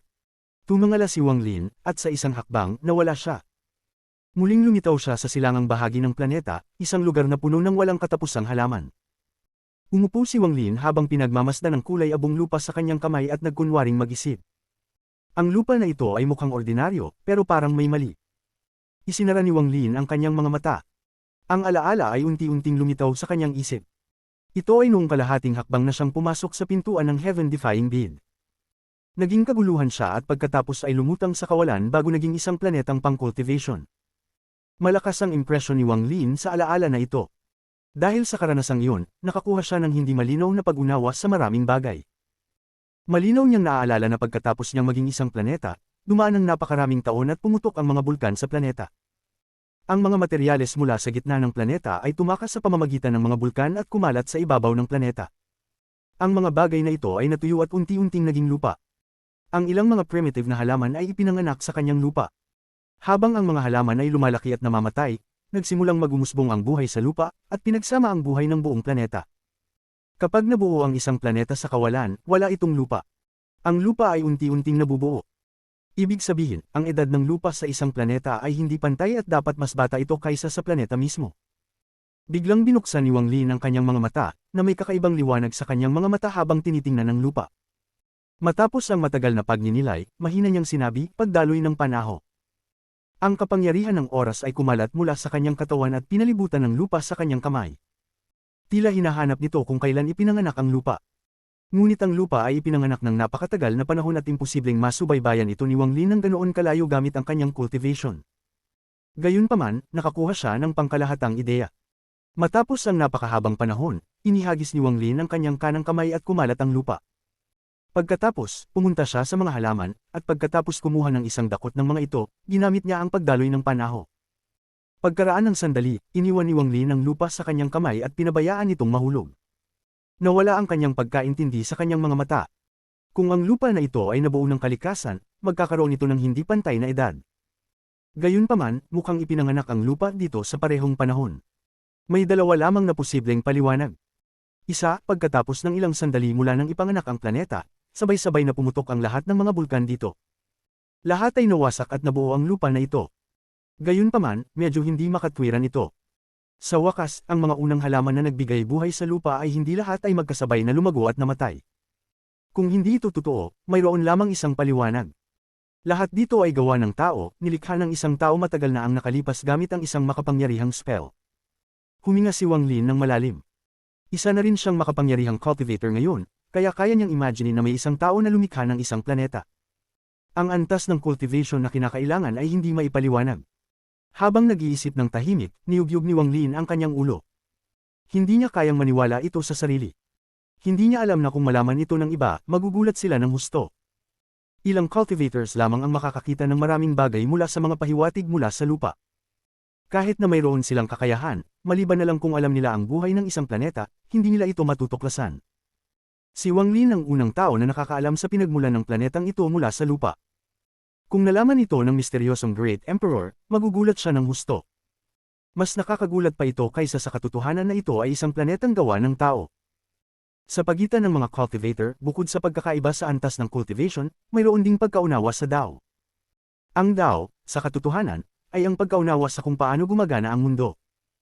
Ang isang taong nauunawaan kung paano gumagana ang mundo, at may kaukulang antas ng cultivation, ay makakamtan ng mga hindi kapanipaniwala na resulta. Pagkatapos ibinagsak ang lupa, nag-isip si Wang Lin saglit bago humiga sa isang dahon at tinitingnan ang kulay abong kalangitan, nagninilay. Isa siyang tao na mahilig mag-isip. Dahil sa lahat ng iniisip na ito, nakayanan niyang malimpasan ang lahat ng mga panganib sa kanyang buhay. Bagamat sobrang mataas ang kanyang pagkatao kay Sovereign Council's Grandmaster Yun Luo at Master Simo, sa totoo lang, sobrang maingat siya. Hindi man niya alam kung ano ang plano ng Great Emperor, hindi ito nakapagpipigil sa kanya na gamitin ang lakas ng Great Emperor para sa kanyang sariling kapakinabangan. Ang metodong ito ay praktikal sa brutal na mundong ito ng cultivation. Ang mga marunong umasa sa mga pagkakataon ay makakamtan ng kanilang layunin sa huli. Patuloy ang mga sinag ng liwanag na dumaan sa kalangitan habang dumarating ang mga tao sa Great Emperor Planet. Si Wang Lin ay nakahiga sa dahon, pinagmamasdan ng mga taong dumadaan, at dahan-dahang hinaplos ang malaking dahon sa ilalim niya. Bigla, nagbago ang ekspresyon ni Wang Lin at hinaplos ang kanyang kanang kamay. Nang hinaplos niya ang dahon gamit ang kanyang kanang kamay, nakaramdam siya ng isang mahina ngunit kahindik-hindik na enerhiya na umalis mula sa kanyang kamay at tinanggap ng dahon. Ngunit nang tumingin siya ng mabuti, wala siyang nakita, na parang ang naramdaman niyang iyon ay isang ilusyon lamang. Umupo si Wang Lin at kumislap ang kanyang mga mata. Bagamat wala siyang nakita, naramdaman niya ang isang nakakagulat na pakiramdam sa kanyang isipan. Lumipad siya pataas at tumingin pababa. Ang walang katapusang mga halaman ay dahan-daang umalog. Napakakakaibang ng Great Emperor Planet na ito. Hindi na ninanais ni Wang Lin na magsanib sa mga halaman. Nagsimula siyang lumipad sa paligid ng Great Emperor Planet at maingat na minamasdan ang kanyang mga paligid gamit ang kanyang divine sense. Ang langit ay unti-unting dumidilim. Ang tanging natirang pinagmumulan ng liwanag ay ang mga sinag ng liwanag na dumaan sa kalangitan. Hindi mabilis ang galaw ni Wang Lin, at bandang dapit hapon, nakita niyang isang lawa na pinalibutan ng walang katapusang mga halaman, at sa tabi nito ay isang matandang lalaki na nakasuot ng puti. Nakaupo ang matandang lalaki sa gilid ng lawa at may panghuli siyang kawad. Kasalukuyan siyang nangangisda. Nasa tabi rin niya ang isang banga ng alak. Kumikislap ang mga mata ni Wang Lin. Ito ang unang tao na nakita niya maliban sa mensahero at mga tao na lumilipad sa kalangitan. Pagkatapos mag-isip ng sandali, hindi umalis si Wang Lin kundi dahan-dahang lumapit sa likod ng matandang lalaki. Hindi siya pinansin ng matanda at patuloy siyang tumingin sa lawa.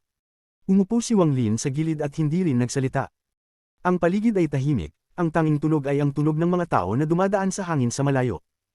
Ngunit tila ang tunog na yun ay nagsanib sa katahimikan at hindi nagiging sagabal. Ang tubig ay napakalinaw. Bagamat hindi mo makita agad ang ilalim ng lawa, malinaw na makikita mong walang mga isda dito. Ang batang lalaki at ang matandang lalaki ay nakaupo doon na may isang banga ng alak sa kanilang pagitan. Dahan-dahang dumaan ang oras at unti-unting dumilim ang kalangitan at ang maliwanag na buwan ay tumaas sa itaas. Ang banayad na hangin ay dumaan, nagpapagalaw sa mga halaman sa paligid, ngunit hindi nito nawasak ang kapayapaan dito. Ang banayad na mga alon ay lumaganap sa ibabaw ng lawa dahil sa hangin. Ang mga alon ay tila kinuha ang buwan mula sa kalangitan at inilibing ito sa ilalim ng lawa. Kung titignan ito ngayon, hindi mo matutukoy kung saan naroon ang buwan. Nasa kalangitan ba ang buwan o nakabaon sa ilalim ng lawa? Ang katahimikan na dulot ng magandang tanawin na ito ay nagdulot kay Wang Lin ng pagpapahinga sa kanyang pagod na puso sa unang pagkakataon mula nang makarating siya sa Ancient Star System. Matapos ang hindi tiyak na oras, ang mahinang tinig ng matanda ay dahan-dahang umalingaw-ngaw. Uminom ka ba?